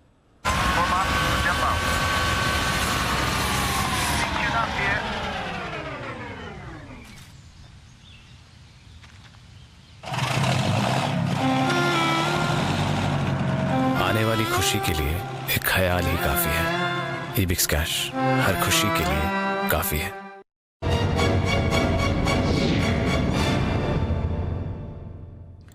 Anil ji, Dow futures में भी थोड़ी सुस्ती लौट आई है, 25-30 अंक ही नीचे थे, अब 75 अंक नीचे दिख रहे हैं। नैस्डैक फ्यूचर्स बीच में हल्के पॉजिटिव हो गए थे मॉर्निंग सेशन में, 1/4% की गिरावट है, उतनी कमजोरी नहीं है बट हल्की वीकनेस दिख रही है। यूरोप में आज गिरावट है क्योंकि कल की गिरावट में यूरोप के बाजारों ने पार्टिसिपेट नहीं किया था, तो आज अगर आप देखेंगे तो 1 से 1.5% नीचे आपको यूरोप के बाजार दिखेंगे। एशिया में भी सुस्ती थी, जापान 1.5% नीचे था, हांगकांग भी 1/4% नीचे बंद हुआ। तो सुस्त माहौल है ग्लोबल मार्केट्स का, हम थोड़े ज्यादा फिसले हुए हैं, क्या करना है सर? हम कल ज्यादा बड़े भी तो थे। हाँ, हम बड़े भी ज्यादा नहीं तो भी बड़े तो थे, अच्छा बड़े थे। ठीक है दीप, ऐसा कोई समस्या नहीं है। मतलब बहुत ऐसा, मतलब वो जो जैन साहब थे ना अभी कैसे टाटा मोटर्स पे नॉन कमिटल। हाँ वैसे ही सेम कभी कभी है ना कुछ नहीं आने से भी बहुत कुछ आ जाता है। अभी जैन साहब को कुछ नहीं आ रहा तो हमको उनसे बहुत कुछ आ गया, तो वैसे ही हाल है निफ्टी का भी। नहीं इसको बहुत नीचे जाना है, नीचे जाएगा तो वापस रुक जाएगा, ऊपर आएगा तो रुक जाएगा। सो बेसिकली वही आज की जो सपोर्ट जोन है हमारी निफ्टी की 17,075 17,175 ये रेंज में रुकेगा, जहाँ भी रुक जाए, इसके नीचे जाने वाला है नहीं। और बैंक निफ्टी में 35,925 36,125 उस ये जो रेंज है उसी रेंज के आसपास आपको निफ्टी बैंक निफ्टी दिख रहा है। तो दीप मुझे लगता नहीं कि आखिरी 1 घंटे में कोई खास इसमें फ़र्क पड़ने वाला है। पहले मैं आपको डेटा बता दूं। पहली चीज़, आप अगर 17,300 के नीचे ट्रेड करते हैं, ठीक है, तो आपके करीबन ये समझ लीजिए कि 1 crore share put writers risk पर हैं, जो इसे मंथली एक्सपायरी के। तो मंथली एक्सपायरी में इतना चलता है, बहुत ज़्यादा नहीं 1 करोड़ होने का। 17,200 के नीचे जाने के बाद समस्या ज़्यादा है। सो अगली 3 बजे तक, आजकल तो 3 बजे का नाम आते हैं मेरे को है ना, वो मेरी आंखों के सामने कुणाल जी का चेहरा घूमने लगता है, क्रोधित वाला, कि कभी इनका तीसरा नेत्र खुल गया था वैसा है। क्योंकि लेवल नहीं बताया 3 बजे का, 3:05 का, तो कुणाल जी बोलेंगे लेवल कौन सा है। तो कुणाल जी 3 बजे तक का जो लेवल है वो है 17,175 17,200, जहाँ पर अभी हम हैं। 17,175 को तोड़कर अगर 3 बजे के पहले हम ट्रेड करना शुरू कर देते हैं तो नीचे की रिस्क खुल जाती है। क्यों खुलती है वो बता दूं। 17,200 के पुट पर 72 लाख शेयर हैं दीप, 40 लाख शेयर आज ही जुड़े हैं। हाईएस्ट ओपन इंटरेस्ट है, ये मेक और ब्रेक वाला लेवल है। यहाँ से नीचे जाने पर और इसके नीचे बंद होने पर थोड़ा मामला गड़बड़ हो सकता है। वैसे अब तक की वर्स्ट क्लोजिंग जो मिली वो 17,134 की मिली है इस हफ्ते की। तो आपको 17,175 17,200 3 बजे तक होल्ड करना जरूरी है। प्रिसाइजली 17,175 कर लीजिए, ठीक है। 17,300 के पार जाना मुश्किल होगा। 58 लाख शेयर कॉल्स वहाँ पर राइटर खड़े हैं, 29-30 लाख शेयर आज ही जुड़ा है। तो ब्रॉडली आपके लिए रेंज 17,200 17,300 की बनती है। डेटा बता रहे हैं 17,200 पे सपोर्ट लेना चाहिए। अब सपोर्ट ले भी ले, समस्या यहाँ नहीं है निफ्टी में, निफ्टी के बाहर है, और वो है बैंक निफ्टी में। बैंक निफ्टी 36,000 के नीचे जाने को तैयार होता दिख रहा है, और 36, और वो भी तब है दीप जबकि बैंक निफ्टी में हाईएस्ट ओपन इंटरेस्ट 36,500 पर है, वहाँ से 450-500 पर नीचे है। तो इसका मतलब ये कि थोड़ा भले ही साइज में कम हो, लेकिन बैंक निफ्टी का पुट राइटर फंसा हुआ है। सो 36,000 मेक और ब्रेक लेवल है बैंक निफ्टी के लिए। एग्जैक्टली 35,900 36,000 17,175 17,200 ये 3 बजे तक के निफ्टी के भी लेवल बता रहा हूँ, बैंक निफ्टी का भी बता रहा हूँ। 35,900 36,000 इसके नीचे गया तो गयो, क्योंकि वीकली क्लोजिंग है, ध्यान रखना। और निफ्टी में भी अगर 17,134 के नीचे की क्लोजिंग मिलती है तो वीकली क्लोजिंग इस फॉल की सबसे नीचे वाली मिलेगी, जो कि अच्छा नहीं। तो ये लेवल, 2 लेवल आपको ध्यान में रखने हैं। ऊपर कितना आ सकते हैं अगर आप ये जानने में इंटरेस्टेड हों और आपको लगता हो कि आएंगे तो बात करते करते 17,180 हो गया, नीचे आ रहा है। ऊपर में दीप 17,300 पार नहीं होगा और निफ्टी में, और बैंक निफ्टी में अब आपसे 36,500 पार नहीं होगा, 36,500 भी नहीं होगा। मजे की बात देखिए, बैंक निफ्टी में मालूम है हाईएस्ट ओपन इंटरेस्ट पुट और कॉल दोनों में 36,500 में। अच्छा, 36,500 के पुट पे 21 लाख शेयर है, 36,500 के कॉल पे 29 लाख शेयर है। और आप जिस हाईएस्ट ओपन इंटरेस्ट से 400-500 पॉइंट नीचे, बैंक निफ्टी में लॉन्ग ट्रेडर्स बुरे फंसे। बुरे मतलब गंदे वाले फंस गए। हाँ, एकदम फंस गए, मतलब तगड़े फंसे। ये तो अच्छा है निफ्टी अब तक सपोर्ट दे रहा है इसलिए बचे, अदरवाइज बैंक निफ्टी ने तो हालत खराब ही कर रखी, तो मामला गड़बड़। हाँ, बैंक निफ्टी ठीक नहीं दिख रहा ना। ठीक है सर, क्लियर है। तो बैंक्स पर रखिए नजर, यहाँ पर कमजोरी बढ़ती हुई दिख रही है, और बैंक निफ्टी भी अब 800 पॉइंट नीचे आ रहा है 36,000 के सपोर्ट पर। देखते हैं यहाँ पर सपोर्ट लेता है, यानी 36,000 35,900 जो अनिल जी कह रहे हैं इंपॉर्टेंट सपोर्ट लेवल्स हैं। आइए विश्वेश जी के पास चलते हैं, एक बिगुल विश्वेश के विशेष।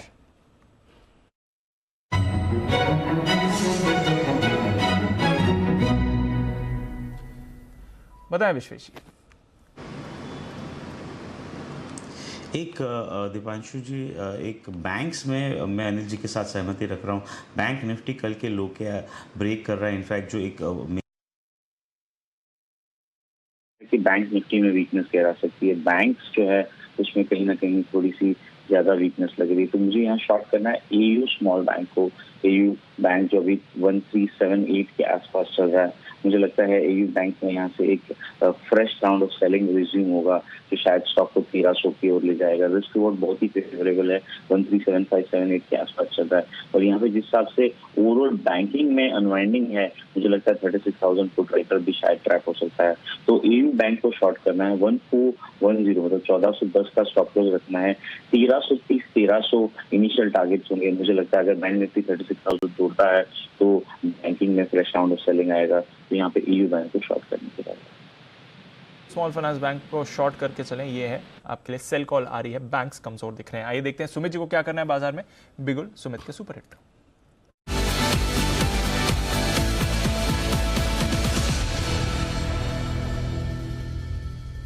बताएं सुमित जी।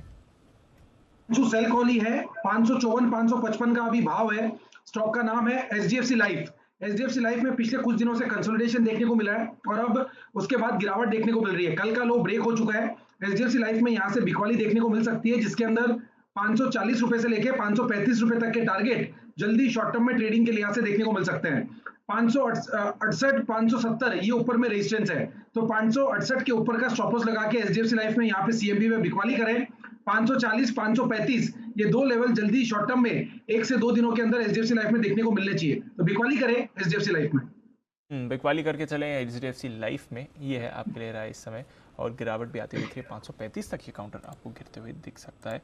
वीकनेस तो सारे के सारे बैंकिंग नेम्स में आ ही रही है इस समय। आईसीआईसीआई लोम्बार्ड आज बुरी तरह टूटा है और दिन में कहीं पर भी एक भी रिकवरी इस काउंटर पर नहीं आती हुई दिखी है। अभी भी अगर आप देखें काफ़ी कमज़ोर ट्रेड कर रहा है, 6.5% नीचे है। वागले साहब, अगला सपोर्ट कहाँ दिखता है सर आईसीआईसीआई लोम्बार्ड के लिए?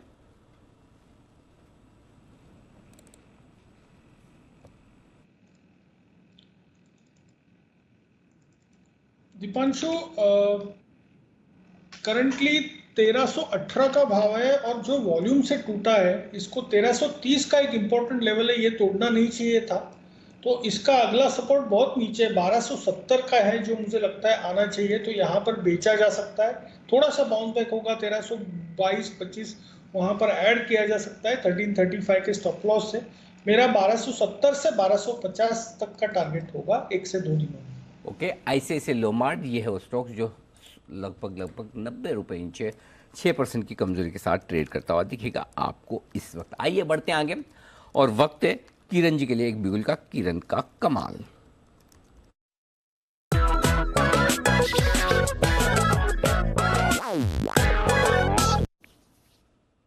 बताएं किरण जी। अनिल जी, और एक शॉर्ट कॉल और एनबीएफसीज में थोड़ी सी वीकनेस देखने को मिल रही है। मुझे बेचना है पीईएल, पिरामल एंटरप्राइजेज।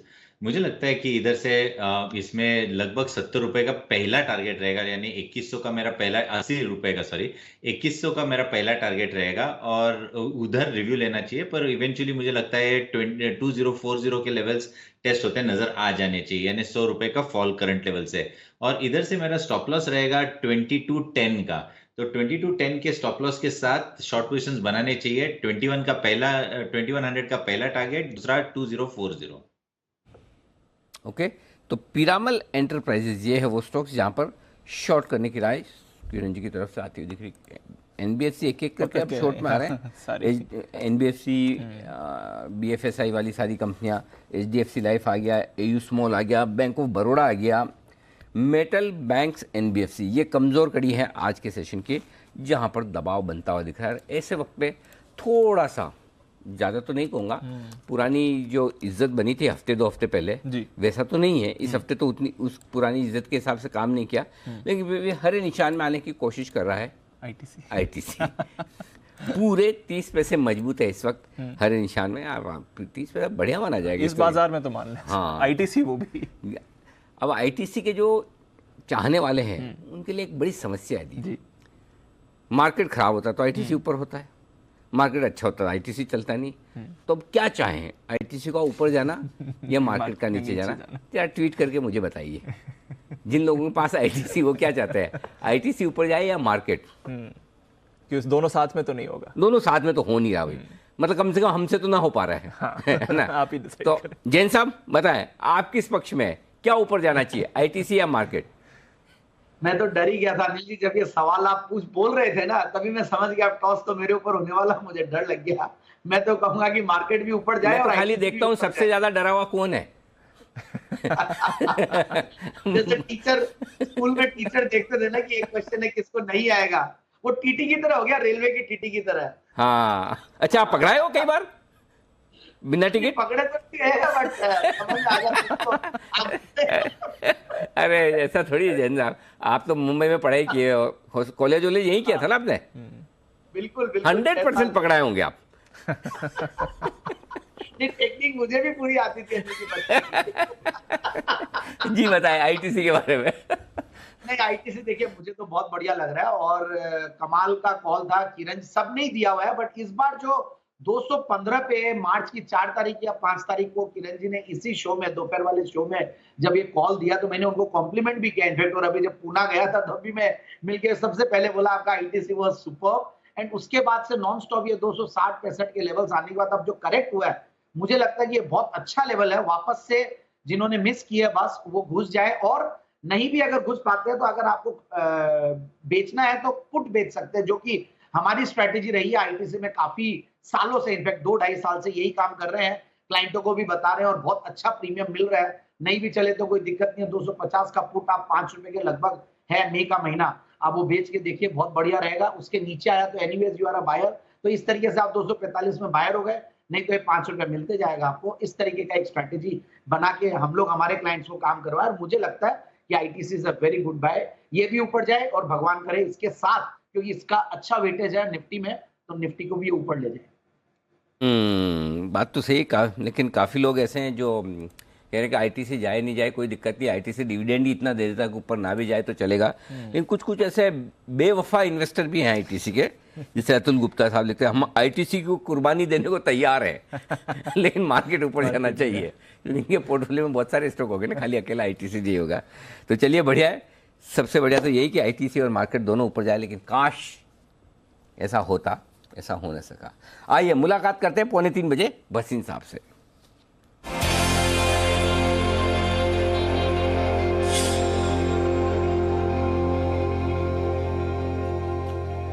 सर स्वागत है आपका। ये तो रुकने का नाम ही नहीं ले रहा सर, आज फ्राइडे फैक्टर है या कुछ और? गुड आफ्टरनून अनिल जी, बिल्कुल फ्राइडे फैक्टर है, लोगों को थोड़ी चिंता है, बट आप देख ही रहे हैं अंडरकरंट कितना स्ट्रांग है, और इसमें आपको बने रहने में ही समझदारी है। बिकॉज मुझे लगता है नेक्स्ट वीक जैसे आपने कल और परसों देखा वैसा ही इंसिडेंट होने वाला है। I think globally a lot of quirkiness on the geopolitical वो सेटल होएगी, और जो जिस तरह से फेड की जो टॉक वगैरह है वो सब प्राइस इन हो रही है। अब कोई भी डेटा वहां इन्फ्लेशन है स्पीक वो नीचे की तरफ आया तो you should see a rally. तो ये आज ओवरडन है, more to do with global cues. मुझे लगता है all bad news is in the price. अब आपको लेने की चेष्टा करिए, और वो भी क्वालिटी स्टॉक्स। आपको सिंपल उदाहरण दे रहा हूं, ब्रिटिश का प्राइम मिनिस्टर यहाँ है बोरिस जॉनसन, और वो बता रहे हैं फ्री ट्रेड एग्रीमेंट और कितनी और सॉफ्ट देने को तैयार है। तो आप देखिए जो ब्रिटेन के आपके स्टॉक्स हैं या कंपनीज हैं उनको कितना बड़ा फायदा है, नेमली टेक महिंद्रा और मदरसन जो मेरी आज की डेट में टॉप पिक्स हैं। तो आपके लिए 2 नहीं टॉप पिक्स हैं, 3 पिक्स हैं, आप कहे तो मैं शुरू करूं। 3 पिक्स हैं, तीनों खरीदारी वाली सर, बताएं। बिल्कुल बिल्कुल अनिल जी, एक अपडेट भी दे दूं, M&M, L&T फाइनेंस, जी, SBI card, GMR, AB capital जो दिए थे वो सब हो गए। तो अब आप टेक महिंद्रा देखिए अनिल जी, उसका ब्रिटिश टेलीकॉम से सबसे ज्यादा बिजनेस होता है, साथ में उसको जो अब न्यू हायरिंग की वहां पे परमिशन दी गई एज फार एज वीजास गो, वीजास के लिए कॉस्ट बहुत होती है। मुझे लगता है टेक महिंद्रा तो ऑलमोस्ट फ्री का मिल रहा है आपको, all bad news is priced इन। तो मेरे को यहां से अगर आप सोचे तो एंड ऑफ मई तक 1450 का भाव वापस दिखता है, दैट्स अ 10% रैली। तो लेने की चेष्टा कीजिए, 1270 का स्टॉप लॉस रखिए, 1355-60 तो भाव आपको जल्दी आ जाना चाहिए। दूसरा मैंने जैसे कहा अगेन HCL टेक, वो भी मुझे बहुत पसंद है, 1100 रुपए में, डिविडेंड भी है उसमें, मंडे फ्राइडे से एक्स डिविडेंड, वो आप लीजिए 1070 की स्टॉप लॉस 1200 का।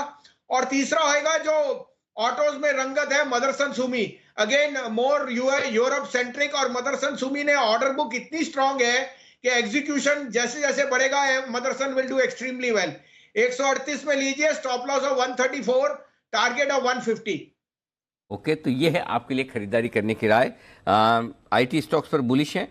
टेक महिंद्रा और एचसीएल टेक दोनों ही स्टॉक ऐसे हैं जहां पर खरीदारी करने की राय बसिन साहब की तरफ से आती हुई दिख रही है। 1070 का स्टॉप लॉस आपको एचसीएल टेक में लगाना है 1200 के टारगेट के लिए। टेक महिंद्रा खरीदना है आपको 1270 के स्टॉप लॉस के साथ 1355 1360 के लिए। और मदरसन सुमी 138 के आसपास खरीदना है 134 के स्टॉप लॉस 150 के टारगेट के लिए। तो ये है बसिन साहब का बहुत बहुत शुक्रिया। कल नहीं, सोमवार सुबह बसिन साहब से फिर होगी हमारी मुलाकात नए हफ्ते के साथ। और अगला हफ्ता तो वायदा कारोबार की मंथली एक्सपायरी का हफ्ता भी है सर। वहाँ पर और एक्शन फायर हो। अच्छा, अभी बसिन साहब ने बोला कि ये कौन सा शेयर एकदम फ्री में मिल रहा है? टेक महिंद्रा। अच्छा, फ्री से याद आया मुझे, जैन साहब के लिए ये डेडिकेटेड है। जैन साहब को बाकी और जैन साहब को भी दिखा सकते हैं। हाँ, राजस्थान से और कौन कौन है? सुमित जी है, कुणाल जी की भी रूट्स वहीं की है। तो राजस्थान में हमारा ऐसे एक जोक ऐसा ही है कि एक आदमी वो छाता खरीदने जाता है तो बोलता है कितने का दिया? 500 का। बोले 500 नहीं 300 में।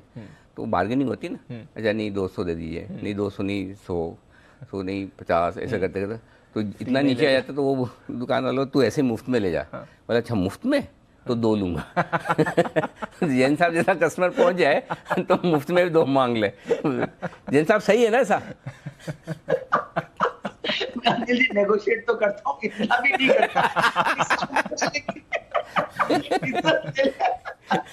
तो मुझे याद है, मुझे एकदम वो जी जैन साहब जी व्यापारी आदमी है, डर लगता है कल को मेरे साथ भी कोई ऐसा कर ले, क्योंकि हमारे साथ तो वैसे भी हो रहा है। एडवाइस भी और दलाली तो आजकल पूरी दुनिया फ्री में दे ही रही है, तो हमें तो दलाली लेने में ऐसा लगता है मांगे कैसे। वो मुझे थोड़ा लेट आया, याद आया, नहीं तो मैं बसिन साहब को बोलता था मुफ्त में तो फिर 2 दीजिए। एक नहीं 2 स्टॉक। तो चलिए, तो ये हैं स्टॉक्स जहाँ पर खरीदारी करने की राय बसिन साहब की तरफ से आती हुई। 17,175 तक पहुँच चुका है 3 बजे के लेवल पर, वहाँ पर आ तो चुका है। अच्छी चीज़ एक ही, अच्छी तो नहीं, कम खराब चीज़, अच्छी तो नहीं बोलूँगा, कि बैंक निफ्टी नहीं जा रहा नीचे अब बैंक निफ्टी गिरना रुक गया। जो फ्रेश थोड़ी सी बिकवाली आई है वो निफ्टी में आती हुई दिख रही है। बिल्कुल। आइए वागले साहब के पास चलते हैं, वागले का वंडर।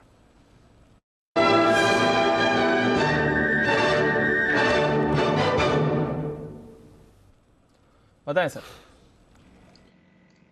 दीपांशु, मुझे इंडसइंड बैंक बेचना है। एक फ्रेश गिरावट इसमें दिखाई दे रही है। 958 959 का करंट भाव है, बाउंस बैक होगा 964 65 तक। यहाँ पर बेचिए, वहाँ पर और बेचिए। 972 का स्टॉप लॉस। मेरा मानना है ये 930 तक जाना चाहिए। अगर वहाँ पर होल्ड नहीं किया तो शायद ये 900 तक भी जा सकता है। पैटर्न बहुत खराब है। तो ये है आपके लिए इंडसइंड बैंक, जहाँ का पैटर्न खराब हो रहा है। एक एक करके अब आपके लिए सेल कॉल्स ही आ रही हैं, जहाँ तक सारे के सारे बैंकिंग स्टॉक्स का सवाल है। छुपने की जगह बाजार में नहीं दिख रही है। इस बीच आईसीआईसीआई बैंक के नतीजे आएंगे, उस पर भी कल आने वाले हैं, उस पर भी एक बार जानेंगे कि किस तरह के रह सकते हैं नतीजे। बट नतीजों से पहले आईसीआईसीआई बैंक पर भी आपको रखनी है नज़र, वो भी थोड़ा कमजोरी में भाग ले रहा है। कैश मार्केट के स्टॉक्स पर रखिए नज़र, क्योंकि जो थोड़ी बहुत आउट परफॉर्मेंस है इस बाजार की, बस वहीं से आती हुई दिख रही है और कुछ वहाँ पर छुपने की जगह नहीं है। साइंट, आज सुबह सचिन जी से बात भी हो रही थी, एकमात्र आईटी कंपनी अब तक जिनके नतीजे आए हैं जिसने मार्जिन एक्सपेंशन दिखाया, बाकी सारी आईटी कंपनीज के मार्जिन कम होकर आए हैं। इसकी चार्ट पर सुमित जी से एक बार राय ले जाए। सुमित जी, साइंट। दीपांशु, साइंट के अंदर देखिए मोमेंटम आज सुबह से बना हुआ है। स्टॉक ने लोअर लेवल से एक अच्छा बाउंस दिखाया है, लेकिन आप फ्रेश खरीदारी के लिए एक बार वेट करें। डिप्स पे करना, एग्जिस्टिंग पोजीशंस होल्ड रख के चल सकते हैं। ऊपर में 960 से 980 तक का मूव देखने को मिल सकता है, और नीचे के अंदर जो इसका सपोर्ट बनेगा 900 905 के आसपास बनेगा। तो डिप्स में फ्रेश बाय बनेगा, एग्जिस्टिंग पोजीशंस होल्ड रख के चलने का सलाह रहेगा।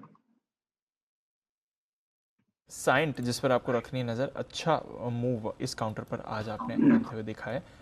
शिपिंग स्टॉक्स पर ही रखी नज़र, जी शिपिंग और शिपिंग कॉर्पोरेशन, यहाँ पर भी आपने अच्छी मूव बनती हुई देखी है। चाइना के पोर्ट्स कंजेस्टेड हैं, शिपिंग रेट्स वापस ऊपर जाते हुए दिख रहे हैं। और एक और counter Schneider Electric, I think Sachin ji ने रिसेंटली रिकमेंड किया था, आज सुबह ये रेडार पर था हिमांशु जी के, उन्होंने यहाँ पर खरीदारी की थी। 10-12% की मूव स्नाइडर इलेक्ट्रिक पर आई है। जैन साहब ट्रैक करते हैं स्नाइडर इलेक्ट्रिक, आज की 10% का उछाल सर। इसके बारे में जिक्र भी हुआ था कुछ दिन पहले, स्नाइडर और जीनस पावर को लेकर एक साथ न्यूज आई थी तभी भी। और ये इलेक्ट्रिक इंफ्रास्ट्रक्चर की बेहतरीन कंपनी है, और जस्ट ये है कि थोड़ी महंगी ज्यादा है वैल्यूएशंस के लिहाज से, बट जिस तरीके का पेरेंटेज है, जिस तरीके का मार्केट है और जो प्रोडक्ट्स की एक्सेप्टेंस है, उन सबको देखते हुए लगता है कि ये स्टॉक में और भी अभी दमखम बाकी। और पिछले 3 क्वार्टर्स खराब जाने के बाद दिसंबर के क्वार्टर में अच्छा बाउंस बैक किया है और नीचे के लेवल्स जो है अभी अब एक साथ बहुत बड़ा मूव दे चुका है। तो मैं यही कहूंगा कि 110 से 20 रुपए के लेवल्स है जहां पे एंट्री लेने की कोशिश करें। और मुझे ऐसा लगता है कि अब जिन्होंने लिया है पहले वो थोड़ा हो सकता है कि प्रॉफिट बुकिंग करे, but long term investors can stay invested. Fresh investment के लिए थोड़ा गिरावट का इंतजार करें 110-20 लेवल्स। तो ये है आपके लिए स्नाइडर इलेक्ट्रिक जहां पर रखनी है नजर। थोड़ा डिप आए तो फिर खरीदारी के लिए इंतजार करें, इस पर आपको एक्शन बनते हुए दिख सकता है। एक स्टॉक जहां पर अच्छी मूव बनी हुई है SBI कार्ड्स, आज के बाजार में होल्ड आउट कर रहा है और अच्छी मूव दिखा रहा है। क्यों स्पेसिफिकली SBI कार्ड्स में आज एक्शन आ रहा है, आइए थोड़ा इसके बारे में समझते हैं वरुण के साथ। कुछ रूल्स बदले हैं NBFCs के लिए, कुछ सख्ती हुई है NBFCs को लेकर, वहां पर क्या इंपैक्ट होगा ये भी समझते हैं। वरुण बताइए क्या चल रहा है यहाँ पर। देखिए बेसिकली RBI ने एक मास्टर सर्कुलर यहाँ पे जारी किया है और ये basically credit card, debit cards और बाकी जिस तरह के कार्ड्स रहते हैं उसको इशू करने पे मास्टर सर्कुलर है। अब RBI का मास्टर सर्कुलर ये कहता है कि अगर कोई भी कंपनी, कोई भी NBFC, बेसिकली बैंक नहीं NBFC, अगर क्रेडिट कार्ड, डेबिट कार्ड या कोई भी तरह का कार्ड इशू करना चाहती है तो अब इनको नए नियम जो है उसका पालन करना पड़ेगा। नए नियम में क्या है, सबसे पहले तो आपको RBI से अनुमति लेनी पड़ेगी कोई भी कार्ड या डेबिट या क्रेडिट कार्ड इशू करने के पहले, और साथ ही साथ सर्टिफिकेशन ऑफ रजिस्ट्रेशन भी लेना पड़ेगा और स्पेशल अनुमति जो है वो आपको RBI से लेनी पड़ेगी। इसके अलावा NBFC को क्रेडिट कार्ड जारी करने के लिए करीब 100 करोड़ के आसपास की पूंजी जो है उसकी भी शर्त रखी गई है। सो बेसिकली जो छोटे छोटे NBFCs थे जो कि कार्ड इशू कर सकते थे उनके ऊपर रोक लगाने के लिए कहीं ना कहीं RBI ने सर्कुलर लाया है। सिर्फ यही नहीं, अगर कोई ग्रामीण बैंक है वो चाहिए तो स्पॉन्सर बैंक के साथ मिलकर क्रेडिट कार्ड या कोई भी कार्ड जो है वो इशू कर सकता है। यानी कि ग्रामीण बैंक अगर है, कोई छोटा बैंक है या फिर कोई छोटे NBFCs है, वो अगर स्टैंड अलोन बेसिस पे करना चाहती है तो उनको कहीं ना कहीं किसी ना किसी स्पॉन्सर बैंक के साथ मिलके कार्ड जो है वो इशू करना पड़ेगा। सिर्फ यही नहीं, काफ़ी हद तक ग्राहकों का भी यहाँ पे ध्यान रखा गया है। इसके लिए RBI ने कहा है कि कार्ड लेने के पहले आपको ब्याज का पूरा कैलकुलेशन जो है वो बताना पड़ेगा कि कितना ब्याज आप चार्ज करेंगे, और कार्ड होल्डर जो है उसको आपको जानकारी देनी पड़ेगी कि किस तरह से आप ब्याज कैलकुलेट करेंगे और अगर डिफ़ॉल्ट होता है या फिर लेट पेमेंट होता है तो कितना पेमेंट उनको करना पड़ेगा। इनफैक्ट प्रति 15 दिन में जो कार्ड होल्डर्स है उनको ईमेल के ज़रिए आपको स्टेटमेंट भी भेजना पड़ेगा। तो ये कुछ सारे पॉइंट्स है जो कि कस्टमर के हित में कहीं ना कहीं RBI ने लाए हैं, और साथ ही साथ जो नियम है वो लेके आया गया है। इसमें 100 करोड़ के जो पूंजी निवेश का कहीं ना कहीं जो नियम है उसके चलते लोग मान के चल रहे कि NBFCs को दिक्कत होगी, लेकिन याद रखिएगा जो बड़ी NBFCs है वो ऑलरेडी 100 करोड़ के ऊपर के कहीं ना कहीं पूंजी निवेश कर चुकी है, तो उनके लिए बड़ी दिक्कत की बात नहीं है। ये छोटी मोटी जो NBFCs है उनके लिए थोड़ी बहुत दिक्कत की बात है, लेकिन हाँ जो नई NBFCs अगर कोई कार्ड लाना चाहती है तो उनके लिए टाइम प्रोसेस जो है वो शायद थोड़ा ज़्यादा हो सकता है, और इसी का फ़ायदा शायद SBI कार्ड्स को हो रहा है। तो बड़ा फायदा होगा कि ऐसे ही खाली मूड ठीक करने के लिए? मूड ठीक, अनिल जी, कोई बड़ा नहीं होने वाला, क्योंकि ऑलरेडी सारी NBFCs के पास अपना कार्ड है, और जिसके पास नहीं भी है वो अपने आप में इतनी बड़ी है कि उनको इसका कोई इम्पैक्ट ज़्यादा होना नहीं है। ये छोटे NBFCs जो है उनके ऊपर कहीं ना कहीं इम्पैक्ट होगा, तो मेरे ख्याल से इतना कोई मेजर इम्पैक्ट नहीं होगा। हाँ सिर्फ ये है कि नया कार्ड लाने के लिए प्रोसेस जो है थोड़ा लंबा होगा। अच्छा जैन साहब, ये बताओ SBI कार्ड का सब कुछ ठीक है इस कंपनी में, फिर भी इसका शेयर चलता क्यों नहीं है? इसका भी आंसर वैसा ही है। आज आप जान पूछ के मुझे कुछ वैसे सवाल पूछ रहे हैं जिनको मैं रेकमेंड कम करता हूं। तो पहला था टाटा मोटर और SBI कार्ड। मुझे कोई SBI कार्ड के बारे में पूछते तो मेरा एक बहुत ही पॉलिटिकल आंसर रहता है, not very bullish, and very frankly I am not bullish on the stock. मुझे क्रेडिट कार्ड का बिजनेस, जस्ट बिकॉज ये कंपनी स्टैंड अलोन बेसिस पे लिस्टेड है, कोई भी single credit card related stand alone company नहीं है लिस्टेड, तो इसको एक अलग से वो प्रीमियम मिलता है या फिर अट्रैक्शन रहता है, बट मुझे समाव ये महंगी लगती है। और मुझे ये बिजनेस में जितना डिसरप्शन हुआ है और जितने पेमेंट से रिलेटेड जितने सरकार भी इनिशिएटिव ले रही है, दूसरी कंपनी आ रही है, मुझे नहीं लगता कि ये कोई बहुत बड़ा कोई प्रोडक्ट है और जिसकी वजह से इतनी बड़ी मार्केट कैप और इतनी बड़ी कंपनी, और जहां पे देखिए ICICI अब HDFC बैंक भी आ गया और दूसरे इतना competition, I don't think so कि कोई बहुत बड़ा प्रोपोजिशन ये लॉन्ग टर्म के लिए होगा। और मेरे हिसाब से जिन्होंने लिया हुआ है वो कोई भी उछाल पे, हो सकता है कि इस पैनल में भी और हमारे कई पैनलिस्ट और सब लोग रेकमेंड करते हैं, but somehow I am not for it. ये जरूर है कि ये लेवल्स अच्छे हैं जहां पे एग्जिट नहीं लेना चाहिए, उछाल पे एग्जिट लेंगे, but somehow I am not very bullish on the theme और the stock in the long run. Okay, तो ये आपके लिए SBI कार्ड जो कभी चलता नहीं है और आज भी थोड़ा चल रहा है खबर के दम पर, देखते हैं इस रेंज से बाहर आएगा या नहीं। पर एक स्टॉक जहां पर रखनी है नजर, हिंदुस्तान जिंक। कुणाल जी चार्ट पुल अप कर दीजिए, क्योंकि आय में तो बढ़िया इजाफा आपने देखा है। 6,725 करोड़ से बढ़कर आय 8,613 करोड़ की आपको आती हुई दिखी है। मुनाफे में भी अच्छी बढ़त है, 2,481 करोड़ से मुनाफा बढ़कर 2,930 करोड़ का आते हुए दिखा है। तो फर्स्ट कट अगर आप देखेंगे तो नतीजे तो अच्छे दिख रहे हैं जहां तक हिंदुस्तान जिंक की बात है। परफॉर्मेंस भी अच्छी रही है, सेल्स तो इस बार अच्छी रही होंगी। कमोडिटी साइकिल जिस तरह का चल रहा है उस हिसाब से देखें तो बढ़िया मूव इस पर आई है। कामकाजी तौर पर भी अच्छी परफॉर्मेंस ही दिख रही है। ऑफ कोर्स एक्सपेंसेस बढ़कर आए हैं जो एक्सपेक्टेड था, बट उसी प्रोपोर्शन में आपने रेवेन्यू ग्रोथ भी देखी है, तो ऐसा नहीं है कि विदाउट रेवेन्यू ग्रोथ आपके यहाँ पर एक्सपेंसेस बढ़े हैं। परफॉर्मेंस अच्छी रही है, मुनाफे में भी अच्छी बढ़त आई है। फर्स्ट कट कुणाल जी जरा चार्ट पर आए थे हिंदुस्तान जिंक। देखिए चार्ट ठीक ठाक है दीपांशु, काफी समय से कंसोलिडेशन चल रहा है। एक स्तर है चार्ट पर 354 रुपए का, 354 रुपए का लेवल पार हुआ, ब्रेकआउट हुआ इंट्राडे में। तो मुझे लगता है कि स्टॉक एक बार के लिए 370 के लेवल्स भी आपको दिखाएगा। तो 354 के ऊपर मेरी खरीदारी की राय है। कमजोरी बनेगी 342 के नीचे, तो इस बैंड में कुछ ना करें, 354 के ऊपर ब्रेकआउट आ जाए डिसाइसिव, तो वहां पर बाय करने की राय। तो यह आपके लिए हिंदुस्तान जिंक, जिसके नतीजे आपकी स्क्रीन पर इस समय फ्लैश करते हुए दिख रहे हैं। नतीजे तो अच्छे हैं, थोड़े कामकाजी तौर पर कैसे रहे ये भी निकालने की कोशिश करते हैं। कामकाजी मुनाफा 3,875 करोड़ से बढ़कर 4,960 करोड़ का आते हुए दिखा। तो परफॉर्मेंस कामकाजी तौर पर भी अच्छी रही है कंपनी की। आज ऑफकोर्स थोड़ी मेटल्स में सुस्ती है तो उसका इंपैक्ट दिख रहा है, बट वैसे नतीजे अगर आप देखें तो अच्छे ही माने जाएंगे हिंदुस्तान जिंक के। आइए सुमित जी के लिए बिगुल, सुमित का सुपरहिट।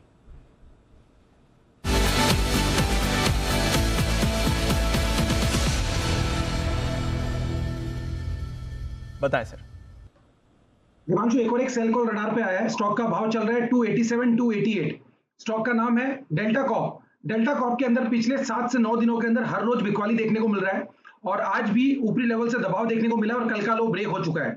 मेरे को लग रहा है कि डेल्टा कॉप में अभी यहाँ से और सेलिंग प्रेशर आएगा और नीचे में 282 से लेके 278 तक के लेवल इमीडिएटली शॉर्ट टर्म में ट्रेडिंग के लिहाज से देखने को मिल सकते हैं। यहाँ पे सीएमपी पे बिकवाली करें, 292 रुपए का ऊपर में स्टॉप लॉस लगाएं और नीचे में 278 रुपए तक के टारगेट डेल्टा कॉप में देखने को मिल सकते हैं। ऑप्शन के जरिए भी यहाँ पे ट्रेड लिया जा सकता है। 285 वाला पुट यहाँ पे सीएमबी पे खरीदारी करें, 5 रुपए 70 पैसे पे ट्रेड कर रहा है, 2 रुपया 70 पैसे का नीचे में स्टॉप लॉस लगाएं, ऊपर में 9 रुपए से लेके 10 रुपए तक के टारगेट 285 के पुट के अंदर देखने को मिल सकते हैं और फ्यूचर्स के अंदर 282 से 278 तक के लेवल 1 से 2 दिनों के अंदर देखने को मिल सकते हैं। बिकवाली करें डेल्टा कॉप। बिकवाली करें डेल्टा कॉप, कोई छुपने की जगह बच नहीं रही है इस बाजार में। एक एक करके जो मजबूत स्टॉक्स हैं या जो ट्रेडर फेवरेट काउंटर्स जो यूजुअली होल्ड आउट कर लेते हैं वो भी अब आपको फिसलते हुए दिख रहे हैं। तो डेल्टा कॉप पर आई है सुमित जी की तरफ से सेल कॉल, इस समय नजर रखेगा, ये काउंटर भी गिरते हुए आपको दिख रहा है।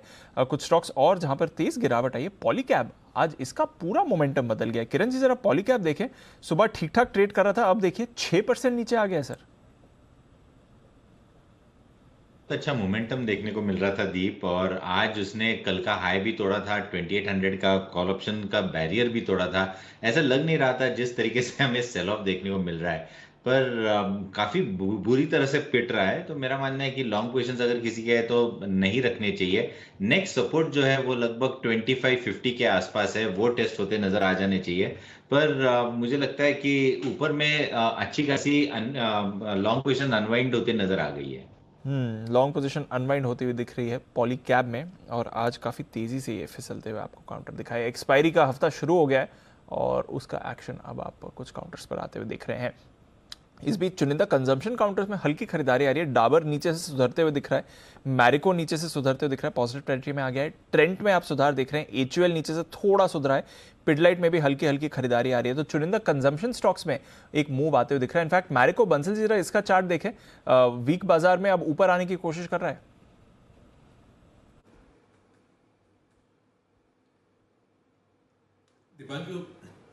बिल्कुल दीपांशु, इसने ना सिर्फ ऊपर आने की कोशिश करी है, 519 की एक नेकलाइन को भी स्टॉक ने तोड़ा है। तो जिनके पास है बने रहने की राय है और नई खरीदारी के लिए थोड़ा सा रुक जाए, 522 के ऊपर निकले तो फ्रेश खरीदारी की राय है। जिनके पास है वो 517 के स्टॉप लॉस के साथ होल्ड की राय है। ओके, तो ये है आपके लिए राय, जहाँ तक मैरिको की बात है, चुनिंदा कंजम्पशन स्टॉक्स में आपको मूवमेंट आते हुए दिख रहा है। ऐसा नहीं है पूरा बाजार है फिसला हुआ, क्योंकि थोड़ा निफ्टी पर भी हल्की रिकवरी आई है, वापस 17,200 के करीब निफ्टी आने की कोशिश कर रहा है। एक दो काउंटर्स हैं जो इस समय पार्टिसिपेट कर रहे हैं, बट वैसे बाजार का स्ट्रक्चर कमजोर है। बैंक निफ्टी भी हल्का सा नीचे से आपको सुधरते हुए दिखा है। मिंदा कॉप में एक अच्छी मूव आ रही है, जरा इसका चार्ट पुल अप करिए। एक वर्टिकल स्पाइक मिंदा कॉप के चार्ट में इस समय आपको आते हुए दिख रहा है। विश्वेश जी, जरा इसका चार्ट देखें। वैसे भी पिछले कुछ दिनों से एक्टिव काउंटर ही रहा है, एक डेढ़ महीने का चार्ट देखें तो बढ़िया एक्शन है, और अभी अभी एक स्पाइक आ रहा है इस पे। सारे हाई बीटा स्टॉक्स है, वहाँ पे some sort of profit booking plus एक स्पाइक डाउन दिखा जा रहा है। मुझे लगता है ये पर्टिकुलर स्टॉक तो काफ़ी टाइम से नीचे आ रहा था, और अभी मुझे लगता है जिस हिसाब से सेलिंग है मार्केट में और नीचे जा सकता है, तो यहाँ थोड़ा सा केयरफुल रहना चाहिए। somebody is exiting position, and when I say somebody, institution के जो फिगर्स हैं वो कंसिस्टेंटली सेल फिगर्स आ रहे हैं, तो जब तक उनका सेलिंग एब्जॉर्ब नहीं होता है तब तक मुझे लगता है मार्केट में मेजर पुल बैक शायद ना आए। थोड़े बहुत पुल बैक आते हैं, वो फर्स्ट हाफ में होते हैं, सेकेंड हाफ में हम वापस सेलिंग देख रहे हैं। तो फिलहाल तो मैं बोलूँगा कि ट्रेडिंग पोजिशन वेट करें, इन्वेस्टमेंट के लिए मेरे हिसाब से स्टैगर्ड मैनर करना फिर भी ठीक रहेगा। वो विश्व जी, कौन सा वाला स्टॉक बताया आपने, किस स्टॉक पे?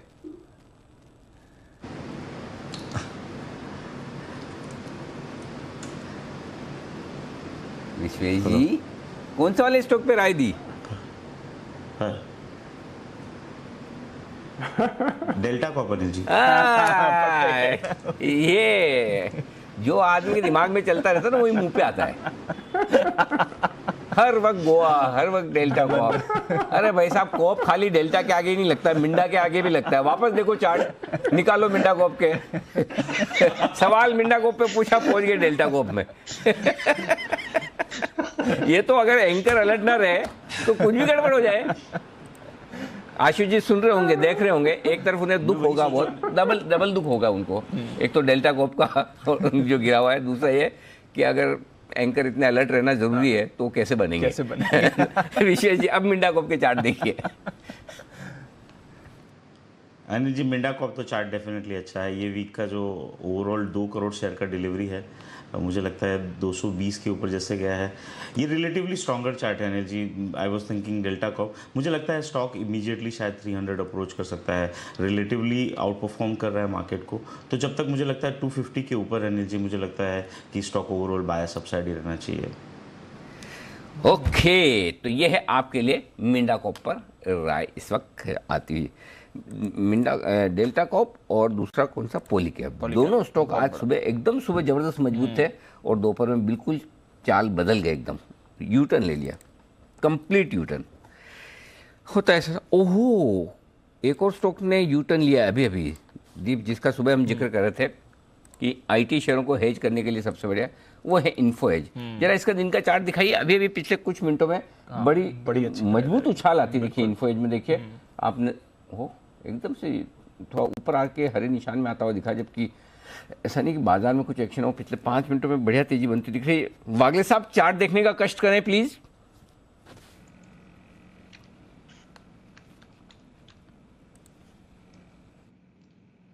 अनिल जी, आप नौकरी की बात कर रहे हैं? यस।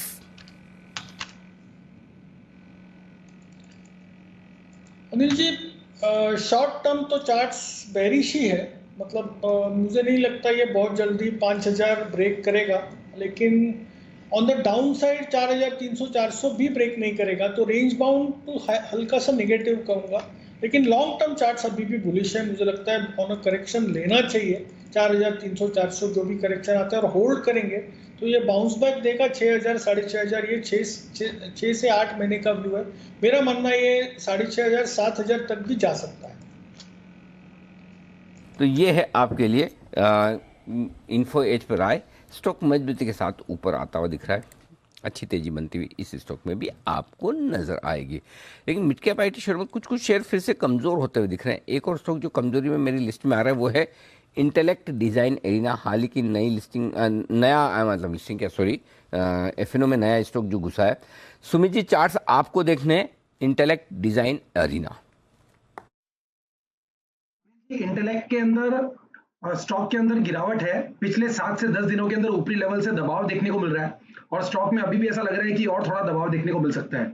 स्टॉक के अंदर ऊपर में जो हर्डल और रेजिस्टेंस है 840 845 के आसपास है। जब तक ये लेवल ऊपर में टूटेंगे नहीं तब तक इसको एक बार बाइंग के लिए अवॉइड करें। 800 का इमीडिएट सपोर्ट है, अगर 800 का लेवल टूटा तो 775 760 रुपए तक के लेवल देखने को मिल सकते हैं। तो एक बार फ्रेश बाइंग के लिए थोड़ा सा वेट करें, स्टॉक का स्ट्रक्चर वीक लग रहा है। तो ये है आपके लिए इंटेलेक्ट डिजाइन एरिना जो काफ़ी तेज़ी से नीचे गिरता हुआ दिख रहा है। आइए, इलेक्ट्रिक व्हीकल बनाने वाली कंपनियां हैं फोकस में। फोकस में कुशल? हाँ, फोकस में है। अच्छी खबरों की वजह से, बुरी खबरों की वजह से? सर अभी तक तो हमेशा अच्छी खबरों की वजह से ही रहा है, पर पहली बार बुरी खबरों की वजह से फोकस में आई है। तो क्या है वो बुरी खबरें जिनकी वजह से इलेक्ट्रिक व्हीकल्स बनाने वाली कंपनियां फोकस में? कुशल है तैयार बताने के लिए। कुशल, क्या हो गया? सब तो बढ़िया चल रहा था। सर सब बढ़िया चल रहा है, पर कहीं ना कहीं अब जैसे खासकर इलेक्ट्रिक टू व्हीलर्स हैं उनको लेकर थोड़ी सी चिंता बनती हुई नजर आ रही। जिस तरह से हमने फायर इंसिडेंट्स जो हैं उसके होते हुए दिखे, तो वो एक थोड़ा चिंता का सबब बनता जा रहा है सरकार की तरफ से भी। और यहाँ पर उन्होंने सख्त रूप से, नितिन गडकरी जी, उन्होंने स्टेटमेंट्स जारी किए हैं इलेक्ट्रिक व्हीकल कंपनियों के लिए। इनफैक्ट पिछले 2 महीनों में ये जो केसेस निकल कर सामने आए हैं, आपने एक ओला इलेक्ट्रिक का केस भी देखा था, तो उस चीज़ को ध्यान में रखते हुए आगे चलकर यहाँ पर जो भी कंपनियां अपनी जो इलेक्ट्रिक टू व्हीलर्स बनाएंगी, अगर उसमें कुछ फॉल्ट या दिक्कतें आती हैं तो उनको इमीडिएटली रिकॉल करना होगा। ऐसी उनकी तरफ से ये स्टेटमेंट्स आते हुए नजर आए हैं और ये फॉल्ट को ठीक करके आप वापस बाजार में उतार सकते हैं। बट अगर आपने इसको रिकॉल नहीं किया तो आपको जो गाइडलाइंस हैं, ये जो आगे फ्रेश सेट ऑफ गाइडलाइंस लेकर आने वाले हैं खासकर इलेक्ट्रिक टू व्हीलर को लेकर, वह उसको आपको पालन करना होगा। और खासकर अगर आप इसकी वायलेशंस करते हैं तो आपको यहाँ पर जुर्माना भी, और वो भी काफ़ी हैवी पेनल्टी भी भरनी पड़ सकती है। तो इस तरह के जो स्टेटमेंट्स आ रहे हैं, ये कहीं ना कहीं थोड़ा सा जितनी भी इलेक्ट्रिक टू व्हीलर कंपनियां हैं उन पर इम्पैक्ट आता हुआ दिख सकता है। हाल फिलहाल ही आप देखिए यहाँ पर जो electric two wheeler company Okinawa और प्योर ईवी है, उन्होंने अपने कुछ वाहनों को तो रिकॉल किया है, पर ओला इलेक्ट्रिक की तरफ से अभी तक भी वैसा कोई भी स्टेप नहीं लिया गया है। तो इस पर हमारा बड़ा फोकस बना हुआ है कि यहाँ पर अन्य जितने भी इलेक्ट्रिक टू व्हीलर कंपनियां हैं उनकी तरफ से क्या प्रतिक्रिया इन सब स्टेटमेंट्स पर आती है और कौन सी ऐसी गाइडलाइंस है जिनको ये फॉलो करने वाले हैं। तो आगे चलकर इसको सेफ्टी को लेकर सबसे बड़े कंसर्न जो हैं अभी सरकार को लग रहे हैं। तो सेफ्टी को लेकर थोड़े से कंसर्न ये सारे टू व्हीलर्स में ही है। हाँ, अभी तक के क्योंकि केसेस टू व्हीलर्स में तो टू व्हीलर में लिस्टेड कंपनी कोई है जो टू व्हीलर बना रही है इलेक्ट्रिक व्हीकल्स में? सर लिस्टेड कंपनी नहीं है, बट टाई अप्स है। जैसे आप हीरो मोटो को आप देखिए तो उनका जो टाई अप है वो एक टीवीएस मोटर्स एनर्जी, एथर एनर्जी के साथ जो इनका टाई अप है, तो एथर एनर्जी अपने इलेक्ट्रिक टू व्हीलर निकालती है। तो वहाँ पे 35-36% स्टेक है हीरो मोटो को आपका। ओके, ठीक बात है। तो ये है आपके लिए इलेक्ट्रिक व्हीकल्स वाली कंपनियों पर थोड़ी सी सख्ती करें कि कहीं ऐसा ना हो कि भाई अभी तो खैर 2-3 इंसिडेंट हुए मेरे ख्याल से। 2 इंसिडेंट प्राइमरली हुए हैं सर। तो वो और एक तो फायर के इंसिडेंट्स हो रहे हैं, दूसरा क्वालिटी को लेकर भी थोड़े सवाल उठ रहे हैं। ये जो स्कूटर्स आए हैं उसको लेकर आप अगर आप क्विक ट्विटर सर्च करेंगे ना, ऑलमोस्ट एवरी डे किसी की कंप्लेन है, थोड़ी स्पीड में हम जा रहे थे, स्पीड ब्रेकर आया, बीच में एक्सल टूट गया उसका, हैंडल फ्री हो रहा है, फिटिंग्स लूज हैं। तो क्वालिटी को लेकर जो गडकरी साहब कह रहे हैं वो सही कह रहे हैं। एक्चुअली ये क्वालिटी को लेकर अभी सवाल उठ रहे हैं। किस-किस ने चलाया इलेक्ट्रिक टू व्हीलर? 3 व्हीलर नहीं पूछ रहा हूँ, 2 व्हीलर का बताना। आप में से किसने चलाया?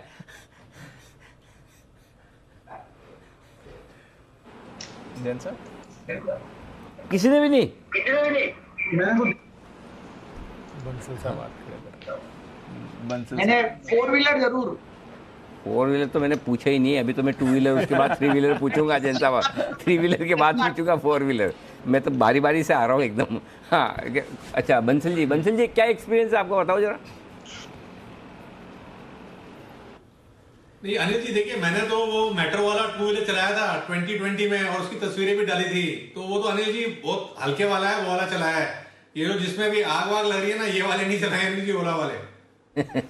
नहीं वो ठीक है, मतलब बाकी वैसे भगवान करे आप जो चलाओगे इसमें कभी लगे ही नहीं। वो आप जो फोटो डालते हैं उसको देख के आग लग जाती है एकदम कि क्या पिक्चर खींची है बंसल जी ने। लेकिन ये बताओ बंसल जी, कैसे अनुभव कैसा था, मतलब चलाने का अनुभव? देखिए अनिल जी, मैंने तो चलाने का अनुभव तो अच्छा है और प्लस अनिल जी एक R&D भी मैंने करी है। देखिए वो जो आते हैं ना, जो मैंने चलाया था वो सिंगल सीटर है, तो सिंगल को डबल बनाना हो ना, तो वो पीछे जो उसके बैक लगा हुआ है उसमें जोर से हथौड़ा मारो तो पीछे हो जाता है, तो पीछे भी कोई बैठ सकता है आपके। तो ये अनुभव है अनिल जी, मेरा अनुभव तो अच्छा है, मैं तो फन के लिए चलाया था। के लिए चलाया, ओके। चलिए, ये आपके लिए मतलब अभी तक ज़्यादा लोगों ने टू व्हीलर चलाए नहीं है। अच्छा, सचिन जी कह रहे हैं कि इलेक्ट्रिक बाईसाइकिल इज बेटर। बोले साइकिल चलाओ। तो बैटरी को लेकर भी एक कंसर्न है कि भाई वो अपने आप ऑटो फिट करके देती है मेजॉरिटी कंपनियां, तो वहां पर एक कंसर्न बन रहा है कि मे बी ज़्यादा हीट होने की वजह से यहाँ पर ये इम्पैक्ट आ सकता है। और ग्रीव्स कॉटन भी जो है वो two wheeler, electric two wheeler बनाती है। ग्रीव्स कॉटन टू व्हीलर पूरे ही बना रहे हैं कि खाली बैटरी बना रहे हैं? नहीं, उन्होंने एम्पियर नाम की एक कंपनी है, उसको अधिग्रहण किया था। अच्छा, तो वो इलेक्ट्रिक टू व्हीलर्स बनाती है। अच्छा, तो डायरेक्टली अगर आप लिस्टेड कंपनी में देखें तो ये भी इनडायरेक्ट है, सब्सिडी में। ये भी बट 100% सब्सिडी है या? हाँ, इनको इन्होंने खरीद के रखा है और उसमें फिर फर्दर पूंजी निवेश कर रहे हैं। सो यस, करेक्ट, ठीक है। तो ये है आपके लिए इलेक्ट्रिक टू व्हीलर्स बनाने वाली कंपनियों पर थोड़ी सी कड़ाई सख्ती होती हुई दिख रही है गडकरी साहब की। तो गडकरी साहब टाइट करेंगे तो सब ठीक भी हो जाएंगे। काम मजबूत है उनका एकदम। उनका तो बढ़िया। हाँ। इस एरिया में तो जबरदस्त। हाँ, मतलब रोड और ट्रांसपोर्टेशन वाले मामले में पंगा नहीं ले सकते। बहुत जोरदार है उनका काम एकदम। आप देखो सारे, अभी मैं इतना ट्रैवल करके आया हूँ, देखता हूँ तो जो हाईवेज पे जो फास्टैग किया है ना, अरे भाई इतना आराम हो गया है, पूछे मत।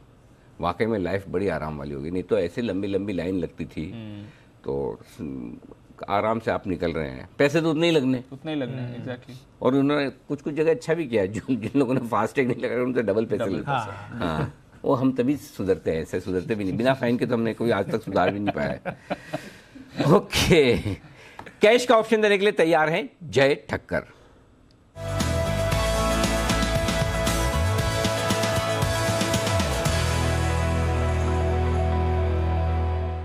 स्वागत है जय, गुड आफ्टरनून। बताएं क्या करना है बाजार में इस समय? Good afternoon to you Anil ji, good afternoon to you Deep. खरीदना है 17,000 के स्ट्राइक का पुट ऑप्शन 79 पर ये मिल रहा है अभी। 32 रुपए का स्टॉप लॉस लगाइए। 126 रुपए का पहला टारगेट रहेगा, सेकंड टारगेट विल बी 154। सो 126, 154 ये दो टारगेट्स के लिए 17,000 के स्ट्राइक का पुट ऑप्शन निफ्टी का खरीदे 28 अप्रैल की एक्सपायरी का, एंड 32 रुपए के स्टॉप लॉस के साथ। रीजन बीन के जो हिसाब से 17,400 के लेवल्स निकाल नहीं पाया कल की एक्सपायरी में, आई मीन वही एक इंपॉर्टेंट लेवल था एंड वो लेवल्स टेस्ट भी हुए, कहीं ना कहीं गैप फिलअप होते हुए हमें नजर आया निफ्टी में। हालांकि बैंक निफ्टी पहुंच नहीं पाया अपने गैप फिलअप के लिए और फिजल आउट होगी उसकी पूरी रैली। एंड इंपॉर्टेंटली अगर आप देखें आज के ट्रेडिंग सेशन में तो जो हो रहा है वो ये है कि 17,200, हालांकि अभी भी 15 मिनट का टाइम बचा हुआ है, बट देन 17,200 के नीचे भी आज मार्केट क्लोज हो रहा है, which was a very crucial support. अब नेक्स्ट सपोर्ट जो निफ्टी के लिए बनकर आ रहा है वो वही है दीप 17,000, और जो हमने ये भी की स्टार्ट में बात की थी 17,000, 16,800, 850 ये रेंज है, और ये रेंज के बीच में market is just trading. So lower and से रेंज से घुमा, अपर एंड ऑफ द रेंज तक गया, अब फिर से अपर एंड से घूमकर अब लोअर एंड की तरफ जा रहा है। एंड आई थिंक दैट 17,400 जब तक नहीं निकलता, 17 एंड 16,800 ये levels lower end of the range जो है वो टेस्ट हो सकते हैं। ओके, तो ये है आपके लिए 17,000 का पुट खरीदने की राय। यहाँ से और गिरावट जय एक्सपेक्ट कर रहे हैं, 17,170 पर है निफ्टी, और वीकनेस के लिए आप तैयार हो जाइए। वागले साहब के पास चलते हैं, उनकी भी एक कॉल है तैयार। बिल्कुल, वागले का ऑर्डर।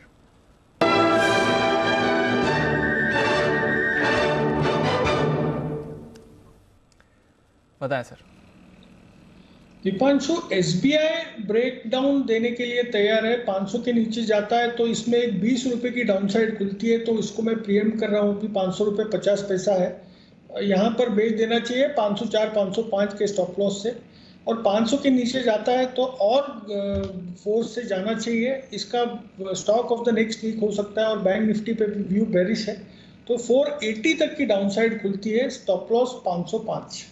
505 के स्टॉप लॉस के साथ एसबीआई में बिकवाली करें, ये है राय आपके लिए वागले साहब की तरफ से आती हुई दिख रही है। ओके, बढ़ते हैं आगे, और अब आईसीआईसीआई बैंक के नतीजों पर करते हैं फोकस, जिसके आने वाले हैं रिजल्ट्स कल सैटरडे। आईसीआईसीआई बैंक का फिक्स है, सैटरडे को ही आते हैं। आईसीआईसीआई, एचडीएफसी सब सैटरडे को। एचडीएफसी लिमिटेड नहीं बैंक सॉरी। अच्छा पिछले सैटरडे अच्छा उनका हर सैटरडे हर बार Saturday most probably ICICI bank का तो फिक्स है शनिवार को। बढ़िया है, तो हमारे पास शनिवार रविवार आराम से पूरा समय मिलता है नतीजों का विश्लेषण करने के लिए। लेकिन विश्लेषण करने के पहले आपको ये समझना बहुत जरूरी है कि नतीजे आएंगे कैसे। वरुण तैयार है, रिजल्ट्स का अनुमान लेकर बताएं। ओके अनिल जी, तो नतीजे इस बार ICICI बैंक के अच्छे आने वाले हैं। काफ़ी सारी रिपोर्ट्स में पढ़ रहा था, सबके सब एक चीज़ पे बेट कर रहे थे कि जो प्री प्रोविजनिंग प्रॉफिट है इस कंपनी का उसमें काफ़ी बेहतरीन ग्रोथ देखने मिलेगी। कुछ रिपोर्ट्स कह रही थी 12%, कुछ 15%, कुछ 20-22% के आसपास की भी ग्रोथ का अनुमान लगा रहे थे। जो लोन ग्रोथ है वो कंपनी की काफ़ी अच्छी रहेगी, खासकर अगर आप देखेंगे तो पैंडेमिक के बाद जो SME सेगमेंट है वहाँ पे लोन्स जो है उसमें अच्छी खासी बढ़ोतरी हुई है और ये अक्रॉस सेक्टर देखने मिला है, तो इससे कंपनी को काफ़ी राहत मिलने वाली है। क्रेडिट कॉस्ट जो है वो फिलहाल तो स्टेबल रहने वाला है। नेट इंटरेस्ट मार्जिन जो है उसमें भी सुधार होगा और एसेट क्वालिटी में भी सुधार का अनुमान लगाया जा रहा है। NII का फिगर जो है उसमें करीब 22-21% के आसपास की बढ़ोतरी का अनुमान है। 12,680 करोड़ के आसपास ही आएगा। मुनाफा अच्छा खासा बढ़ेगा क्योंकि इस बार जो स्लिपेजेस है और जो प्रोविजनिंग है उसमें अच्छी खासी गिरावट का अनुमान लगाया जा रहा है, जिसके कारण 6,500 करोड़ रुपए के आसपास का मुनाफा जो है इस बार आंका जा रहा है। पिछले क्वार्टर में भी 6,000 करोड़ था, लेकिन साल दर साल अगर आप देखेंगे तो 4,400 करोड़ से बढ़ के ये आने वाला है। लोन ग्रोथ 15 से 17%, डिपॉजिट ग्रोथ जो है वो करीब 14 से 15% के बीच में रहने वाली है। ग्रॉस NPA अनुमान 4% का है। Net NPA 0.8%। Net interest margin जो है उसमें थोड़ा सुधार होगा, पिछले बार 3.96 था, इस बार 4.1 के आसपास आने का अनुमान लगाया जा रहा है। तो हर पैमाने पे नतीजे तो अच्छे लग रहे हैं। तो नतीजे अच्छे रख रहे हैं। सरप्राइज HDFC बैंक के बाद यहाँ से पॉजिटिव सरप्राइज आ सकता है। होना चाहिए, आइडियली होना चाहिए। रिपोर्ट्स तो यही सजेस्ट कर रही है कम से कम। ठीक है, होगा या नहीं देखते हैं। विश्वेश जी, ICICI बैंक के चार्ट पर कोई राय? दीपांशु, ICICI बैंक से ज़्यादा बैंक निफ्टी में क्लैरिटी है और जिस हिसाब से ICICI बैंक 750 के नीचे जा रहा है, मुझे लग रहा है रिजल्ट शायद स्ट्रीट एक्सपेक्टेशंस के हिसाब से ना आए नीचे में। मुझे लगता है ICICI बैंक 725 हिसाब से somehow bank Nifty 36,000 approaching, breaking low, closing basis पे नया लो बना रहा है। वीकली क्लोजिंग पे भी कैंडल जो है वो अच्छा नहीं है, गैप डाउन के साथ हो रहा है। मुझे लग रहा है bank Nifty is rather giving an indication कि शायद ICICI बैंक अच्छा ना है। तो अगर एट द बेस्ट कुछ नहीं करके जाए, अगर कुछ करना हो तो मेरे हिसाब से बैंक निफ्टी का 36,000 का पुट ऑप्शन कैरी कर सकते हैं। तो ये है आपके लिए राय इस समय। बैंक निफ्टी और ICICI बैंक को लेकर कमजोरी है, कुछ ज़्यादा यहाँ पर सपोर्ट वाला एक्शन दिख नहीं रहा है। नाइका अर्थ रिदम में हिस्सा खरीदेगी कंपनी, ये आपके लिए खबर आ रही है। कुछ 2 दिन पहले स्टी लॉडर के साथ इन्होंने एक करार भी किया था। नज वेलनेस में भी हिस्सा खरीदने वाली है, तो कुछ स्ट्रेटेजिक बायआउट्स आते हुए दिख रहे हैं। देखना पड़ेगा कितने हिस्सा खरीद रहे हैं ये, बट नाइका के लिए कुछ खबर आती हुई दिख रही है। जस्ट टुवर्ड्स क्लोजर स्टॉक भी थोड़ा होल्ड आउट करने की कोशिश कर रहा है। बट पॉलीकैब, किरण जी थोड़ी देर पहले आपसे बात हो रही थी, इससे ऑलमोस्ट 10% का निचला सर्किट लगा सर। बिल्कुल दीप, बहुत ही बड़ी सेलिंग देखने को मिल रही है और वॉल्यूम के साथ सेलिंग देखने को मिल रही है। तो मैंने जैसे पहले कहा था तब था लगभग 26, 25, 2650, उधर से लेके 2500 के लेवल्स भी ब्रीच करते नजर देखने को मिले। तो मेरा मानना है कि लॉन्ग पोजीशंस बिल्कुल नहीं रखने चाहिए अभी। जिस तरीके से पिछले लगभग 10 सेशंस का जो कंसोलिडेशन है उसके नीचे की क्लोजिंग मिल रही है। नहीं, पिछले 10 दिनों के जिन्होंने बाय किया है, लॉन्ग पोजीशंस किए है, वो ट्रैप होते नजर आ रहे हैं। तो मेरा मानना है कि अभी के लिए ये थोड़ा सा अवॉइड लिस्ट में रहना चाहिए, लॉन्ग पोजीशन से बाहर निकलना चाहिए और नेक्स्ट ब्रेकआउट के बाद ट्रेड करना चाहिए स्टॉक। नेक्स्ट ब्रेकआउट के बाद ही ट्रेड करें, अब ब्रेकआउट कब आएगा। बट आज एक शानदार रिवर्सल हुआ है क्योंकि सुबह अच्छी तेजी में था ये काउंटर और वहां से देखिए काफी तेज गिरावट पॉलीकैब में आपको आती हुई दिखी है। 8% नीचे इस समय स्टॉक ट्रेड कर रहा है। बाजार भी है कमजोर। आइए वीकेंड से पहले क्या स्ट्रैटेजी बना के जाए, जानते हैं अनिल जी के साथ आज की फाइनल मार्केट स्ट्रैटेजी में। कभी कभी खुशी के लिए कुछ ज्यादा नहीं, एक अनजान दोस्त ही काफी है। एबिक्स कैश हर खुशी के लिए काफी है।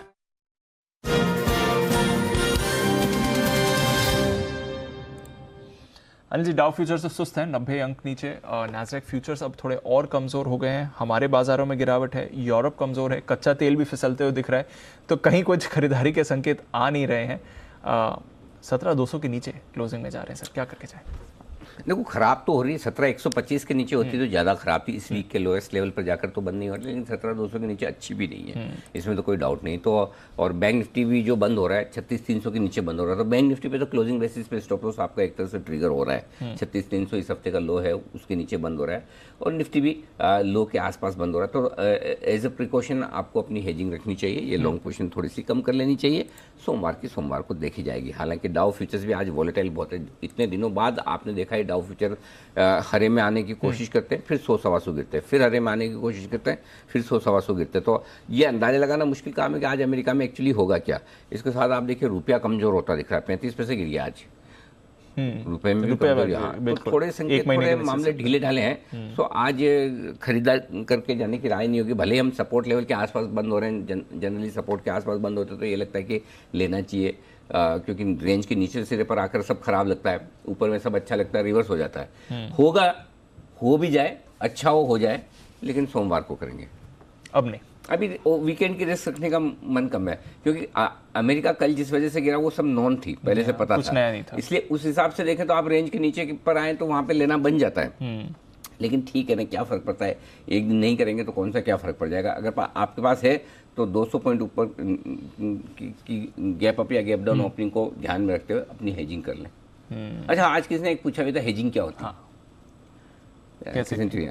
तो हेजिंग बेसिकली क्या है कि जैसा आपको कोई चीज़ खरीदनी या बेचनी, जैसे खरीदने के आमतौर पर लोग खरीदते हैं, जैसे समझिए आपने खरीदा निफ्टी खरीदा है या आपने कोई शेयर खरीदा है, ठीक है, और आपको लगता है कि ये शेयर तो मुझे रखना है, लेकिन मार्केट की रिस्क क्या पता, या निफ्टी का फ्यूचर्स आपने खरीदा है, फिर आपको लगता है कि गैप से ऊपर नीचे हो गया, तो आप वो रिस्क को कम करने के लिए कुछ ऑप्शन खरीद लेते हैं, ठीक है, या बेच देते हैं, दोनों में से जैसा आपको ठीक लगे। जैसे आपने निफ्टी खरीद रखा है और निफ्टी अगर गिर गया तो इसके लिए आपने निफ्टी में 200 पॉइंट नीचे का पुट ऑप्शन ले लिया, इसको हेजिंग कहते हैं। हेजिंग का मतलब इंश्योरेंस, रिस्क कम करना। फिर बता दूं, हेजिंग में नुकसान तो होगा लेकिन कम होगा। बड़े नुकसान से बचने के लिए हेजिंग की जाती है। छोटे मोटे नुकसान के रिस्क तो आपको मार्केट में जब उतरते हैं, या बॉक्सिंग में आप जैसे फॉर एग्जांपल बॉक्सिंग कर रहे हैं, जैसे कुणाल जी राकेश जी ने बॉक्सिंग की फॉर एग्जांपल, आगे मैं एग्जांपल इसलिए दे रहा हूँ कि आसानी से समझ में आ जाए, हालांकि करते नहीं, किस दिन करेंगे हम देखेंगे, मजा आएगा। लेकिन तो अब जैसे अब समझिए रोज जिम करते हैं आम के बंसल जी, ये भारी पड़ेंगे कुणाल जी पे, ठीक है, इन्होंने 10 पंच मारे, ठीक है, तो 10 पंच मारे तो 2 पंच तो कुणाल जी भी मारेंगे, ठीक है, तो अगर कितनी भी अच्छी इनकी तैयारी है, सब कुछ है, फिर भी 2 तो खाने पड़ेंगे बंसल जी को। इसको हेजिंग कहते हैं। कुछ भी कर लो एक बार तो कुछ मतलब पूरा नुकसान नहीं होगा, थोड़ा होगा। बंसल जी हेजिंग समझ में आ गई? एग्जांपल दीजिए, जिम में जाएंगे तो मैं 10 तस्वीरें खिंचवाऊंगा, कुणाल जी नए हैं तो वो 2 ही खिंचवा पाएंगे कि नहीं, लड़ाई नहीं करेंगे नहीं। ये भी ठीक है, ये हमारे बंसल जी की पॉजिटिव थिंकिंग है। हाँ बंसल जी क्यों फालतू में मारपीट पे आए, ठीक है, ये वाली ठीक है। कुणाल जी कम परफॉर्म कर पाएंगे ऐसा बंसल जी इनडायरेक्टली कुणाल जी को बता रहे हैं। तो ये तो हेजिंग करके जाएं, हेजिंग इस तरह के मार्केट में जो क्लोजिंग थोड़ी सी खराब होती दिख रही है। बिल्कुल, थोड़ी नहीं, अभी तो और थोड़ी खराब होती हुई दिख रही है क्लोजिंग। हेजिंग करके जाना है इस मार्केट में, ये आपके लिए राय बन रही है। कुछ फाइनल स्टॉक्स पर नज़र डाल देते हैं। क्लोजिंग जो हम कमज़ोर होते हुए देख ही रहे हैं। HUL ये इस हफ्ते टूटा है, एक्चुअली एक दिन बड़ा गैप डाउन था, उसके बाद गैप को कवर किया, उसके बाद फिर से ये गैप डाउन दिखा रहा है। तो HUL के लिए थोड़ा उतार चढ़ाव वाला हफ्ता ज़रूर रहा है ये। वागले साहब जरा HUL के चार्ट पर राय दें, कुछ स्ट्रक्चर जो नजर आ रहा है, 3% जो आज गिरा है फिर से।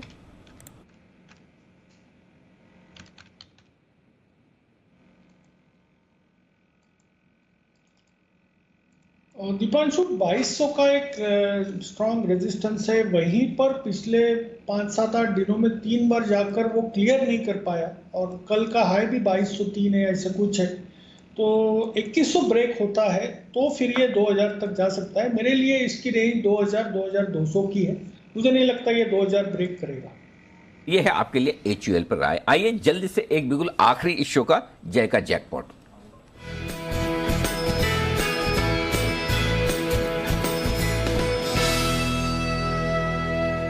मैं कॉल नहीं लूंगा लेकिन बिना बिगुल वाला। बताएं जय। अनिल जी, मारुति का 7900 के स्ट्राइक का कॉल खरीदे। ये मार्केट में हमने पुट दिया, बट मारुति में कॉल ऑप्शन है। अनिल जी, इसके टारगेट्स पहले मैं बता देता हूँ। 232 और 306 के अनिल जी निकल कर आ रहे हैं।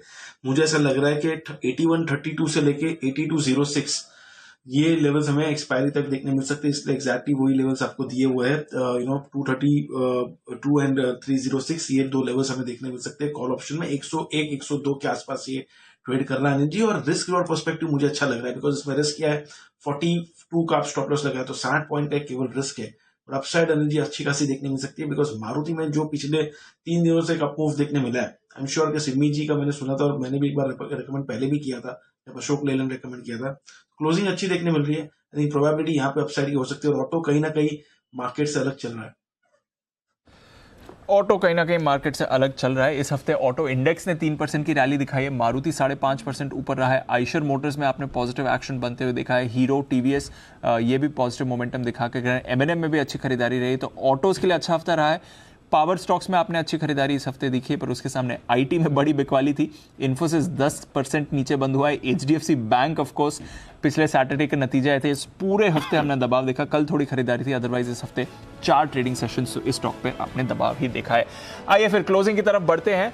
और वॉलेटाइल हफ्ता क्लोज होने जा रहा है। 17,200 के नीचे आप क्लोजिंग के लिए तैयार है। निफ्टी पर 36,000 का लेवल लग रहा है। बैंक निफ्टी क्लोजिंग पर होल्ड कर जाएगा। आज की ब्रेथ काफी खराब, सिर्फ 10 निफ्टी स्टॉक्स पॉजिटिव, 40 नेगेटिव। उसमें हिंडाल्को सबसे ज्यादा गिरता हुआ, 5% का ब्रेकडाउन हिंडाल्को में आपने आते देखा। ग्रासिम में कमजोरी थी। SBI, HUL, HDFC life, Reddy's, IndusInd, Cipla, axis, Bajaj Finserv, Tata Motors, नतीजों से पहले आईसीआईसीआई बैंक, इन्फोसिस, सन फार्मा, टाटा स्टील, कोटक, कोल इंडिया। पॉइंट यह है कि कोई भी छुपने की जगह नहीं थी, कोई भी एक ऐसा सेक्टर नहीं था जिसने आज थोड़ी लीडरशिप दिखाई हो। चुनिंदा ऑटो स्टॉक जरूर एक्शन में थे। एमएनएम और मारुति थोड़ी खरीदारी यहां पर हुई। आईटीसी कमजोर बाजार में पॉजिटिव क्लोज हुआ। अदानी पोर्ट्स 2.5% ऊपर था। एशियन पेंट्स में थोड़ी खरीदारी थी। और एचसीएल टेक नतीजे यहां पर अनुमान मुताबिक रहे, जिसको बाजार ने रिवॉर्ड किया है। वायदा कारोबार की तरफ आए तो यहां पर फिर भी थोड़ी अच्छी ब्रेथ थी, थोड़ा अच्छा एक्शन था। यूनाइटेड ब्रूरीज में एक अच्छा ब्रेकआउट आया। कोलगेट में खरीदारी दिखी। माइंडट्री इस हफ्ते की पिटाई के बाद आज थोड़ा रिबाउंड करते हुए दिखा। SBI cards, Astral, Honeywell, Zee entertainment, India Mart, Coforge, Marico, Pidilite, Biocon, Bharti Airtel और इन्फो एज, जिस पर हमने आपके लिए एक्सक्लूसिव रिसर्च दी थी। पर उसके सामने पॉलीकैब ऑलमोस्ट 10% का सर्किट लगा था, फिलहाल 0.8% नीचे बंद हो रहा है। आईसीआईसीआई लोम्बार्ड नतीजों के बाद काफी कमजोरी रही, 6-7.5% नीचे ये काउंटर था। AU small finance bank, Hindustan copper, Lupin, GSPL, Tata communications, again नतीजों का रिएक्शन, 3.5% की गिरावट इस पर भी आपको दिखी। LNT Tech, Torrent Pharma, Intellect Design और पिरामल एंटरप्राइजेस, जिस पर अभी थोड़ी देर पहले किरण जी का सेल कॉल आया था, ये भी काउंटर काफी कमजोर रहा। तो बैंक्स, एनबीएफसीज, यहां पर आपने सबसे ज्यादा गिरावट इस हफ्ते आती हुई देखी। रैलिस इंडिया आज नतीजों का रिएक्शन इस पर भी था, 10% टूटा ये काउंटर। एजिस लॉजिस्टिक्स में कमजोरी दिखी। महिंद्रा सीआईई अगले हफ्ते आएंगे, इसके नतीजे ये कमजोर था। गॉडफ्री फिलिप्स, 3M इंडिया ये भी फिसलते हुए दिखे। पर उसके सामने श्नाइडर इलेक्ट्रिक 13% का उछाल इस काउंटर पर। साइंट नतीजों के बाद 8% ऊपर। स्टरलाइट टेक, जो खबर आ रही है कि वेदांता ग्रुप इनकी ग्रुप कंपनीज में हिस्सेदारी बेच सकता है। टीसीआई एक्सप्रेस, जी शिपिंग, ईआईडी पैरी, क्रिसिल, सीएट और गुजरात अंबुजा एक्सपोर्ट्स कुछ काउंटर्स थे कैश मार्केट्स के जिन्होंने होल्ड आउट किया। बट अनिल जी, 2 दिन के रिबाउंड के बाद आज फिर से फिसलते हुए बाजार 1.25% नीचे, 17,150 के करीब निफ्टी की प्रोविजन क्लोज सर, और एग्जैक्टली 36,000 पर बैंक निफ्टी की प्रोविजन क्लोज। 17,175 के आसपास ही आएगी और 36,000 से थोड़ा सा ऊपर आएगी, तो वो जिस लेवल पे बंद होता है वहाँ आपको कंफ्यूज ही रखता है कि सोमवार को क्या करने वाला है। ठीक है, इसी में मन लगा रहता है लोग, फिर है ना आराम से एसजेक्स देखते हैं, डाउ देखते हैं 2 दिन, नहीं तो 2 दिन टाइम पास कैसे हो। करेक्ट, वो भी तो जरूरी है ना। वीकेंड पे करे तो क्या करें, और उसमें वीकेंड पिछले जैसा आ जाए 4 दिनों वाला। हाँ। वाह वाह, कहने ही क्या। वंस इन अ बहुत रेयर आता है, 2-4 साल में एक आध बार होता है। 4 दिन तक एक साथ छुट्टियां, 3 दिन तो ऑर्गेनिक छुट्टियां आ जाए मतलब। हाँ। तो चलिए, बाजार बंद होने के बाद का एक्शन आपको बता दिया जाए। रबी की फसलों की कटाई शुरू हो गई है और मंडियों में चना, गेहूं, सरसों की आवक बढ़ रही है। उत्पादन कैसा रहा, किसानों को दाम अच्छे मिल रहे हैं कि नहीं, करेंगे रबी की फसलों का रियलिटी चेक। शाम 4:26 पर 4:30 बजे हमारा विशेष कार्यक्रम मिस मत कीजिएगा। इलेक्ट्रिक स्कूटर में आग लगने की घटना पर सरकार काफ़ी सख्त हो गई, जिसकी अभी हमने जिक्र भी की थी। ट्रांसपोर्ट मिनिस्टर नितिन गडकरी जी ने साफ किया कि कोताही पाए जाने पर ईवी स्कूटर निर्माता कंपनियों पर भारी जुर्माना लगाया जाएगा। ताज़ा घटना तेलंगाना से, जहां प्योर कंपनी की ईवी स्कूटर की बैटरी में ब्लास्ट होने से एक व्यक्ति की मौत भी हो गई। इससे पहले भी ओला और ओकिनावा जैसे ईवी स्कूटर में आग लगने की घटनाएं आई। आज शाम 5 बजे इसी पर करेंगे हम बातचीत।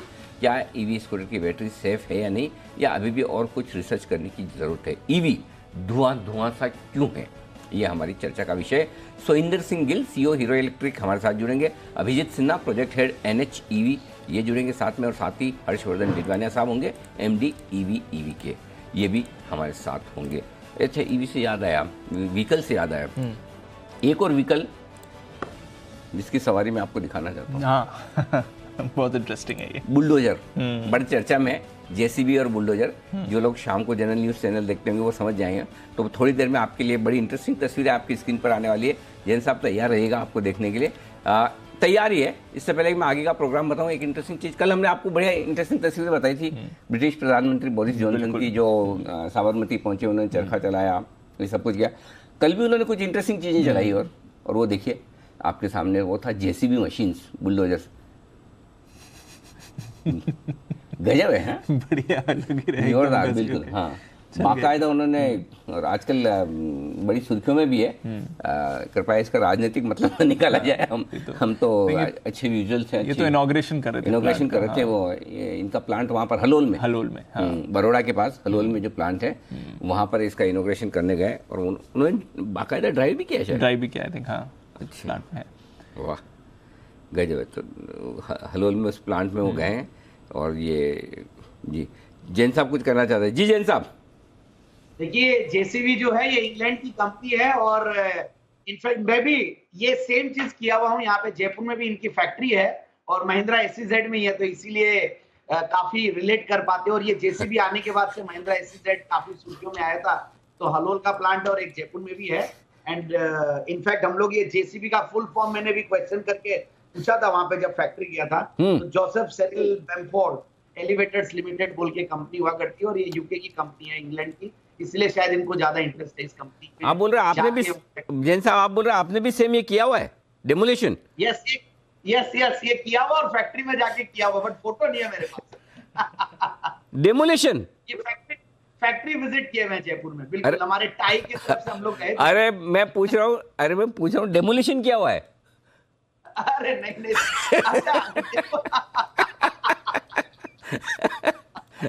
मैंने सोचा जैन साहब क्या कर रहा है।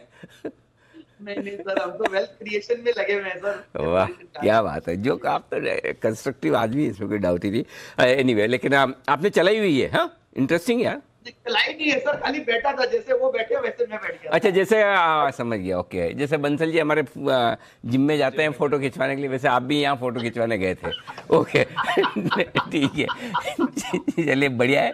ओके, वर्ल्ड अर्थ डे, इस खास मौके पर आज हम एक ऐसी स्कीम की बात करेंगे जो उन कंपनियों में पैसा लगाती है जो पर्यावरण और समाज के प्रति अपनी जिम्मेदारियों को लेकर जागरूक है। ESG स्कीम्स इन्हें कहा जाता है, और भारत में ये स्कीम्स काफ़ी उभर रही हैं। आज बताएंगे हम आपको ESG स्कीम्स के फायदे, किन निवेशकों के लिए ये स्कीम्स अच्छी है, और ऐसी स्कीम चुनने के पहले क्या ध्यान आपको रखना होता है। 6:30 बजे देखिएगा मनी गुरु में, पर्यावरण से प्यार, मुनाफा अपार। हमारे साथ होंगे कौस्तुभ बेलापुरकर, डायरेक्टर रिसर्च मॉर्निंग स्टार के, जो बताएंगे इस पर उनकी राय भी। इंडिया 360 डिग्री, देश में 5 से 11 साल के बच्चों के लिए कॉर्बेवैक्स, इस वैक्सीन का रास्ता साफ हो गया है। एक्सपर्ट कमेटी ने कॉर्बेवैक्स वैक्सीन के इमरजेंसी इस्तेमाल की सिफारिश की है, यानी 5 साल से बड़े बच्चों को वैक्सीन का सुरक्षा कवच मिलेगा। अब स्कूल खुल गए, ऐसे में बच्चों के लिए वैक्सीन कितनी जरूरी है, कितनी इफेक्टिव है, आज शाम बताएंगे 8 बजे। बच्चों को सुरक्षा का टीका, और इसके साथ ही साथ जो तस्वीरें अभी अभी आपने देखी है, वो भी हम आपको शाम को कवर स्टोरी में बताएंगे। क्यों मशहूर हो गया है बोरिस का बुलडोजर, इसके अलावा ढेर सारी और खबरें होंगी आज शाम रात 8 बजे हमारी prime time bulletin India 360 degree news का अपडेटेड वर्जन। विदा लेने का वक्त है उन लोगों ने के लिए जिन्होंने 5 दिन काम किया है इस पूरे हफ्ते, उन लोगों के लिए भी उतना ही विदा लेने का वक्त है जिन्होंने सिर्फ 2 दिन काम किया है इस पूरे हफ्ते। Have a nice weekend. Kunal ji, Rakesh ji, Wagle sahab, Sumit जी, किरण जी, विश्वेश जी, जय ठक्कर साहब और जैन साहब, आप सबका बहुत बहुत शुक्रिया आज हमारा साथ देने के लिए। अगले हफ्ते सोमवार फिर आपसे होगी मुलाकात, तब तक मुझे और दीप को इजाज़त दीजिए।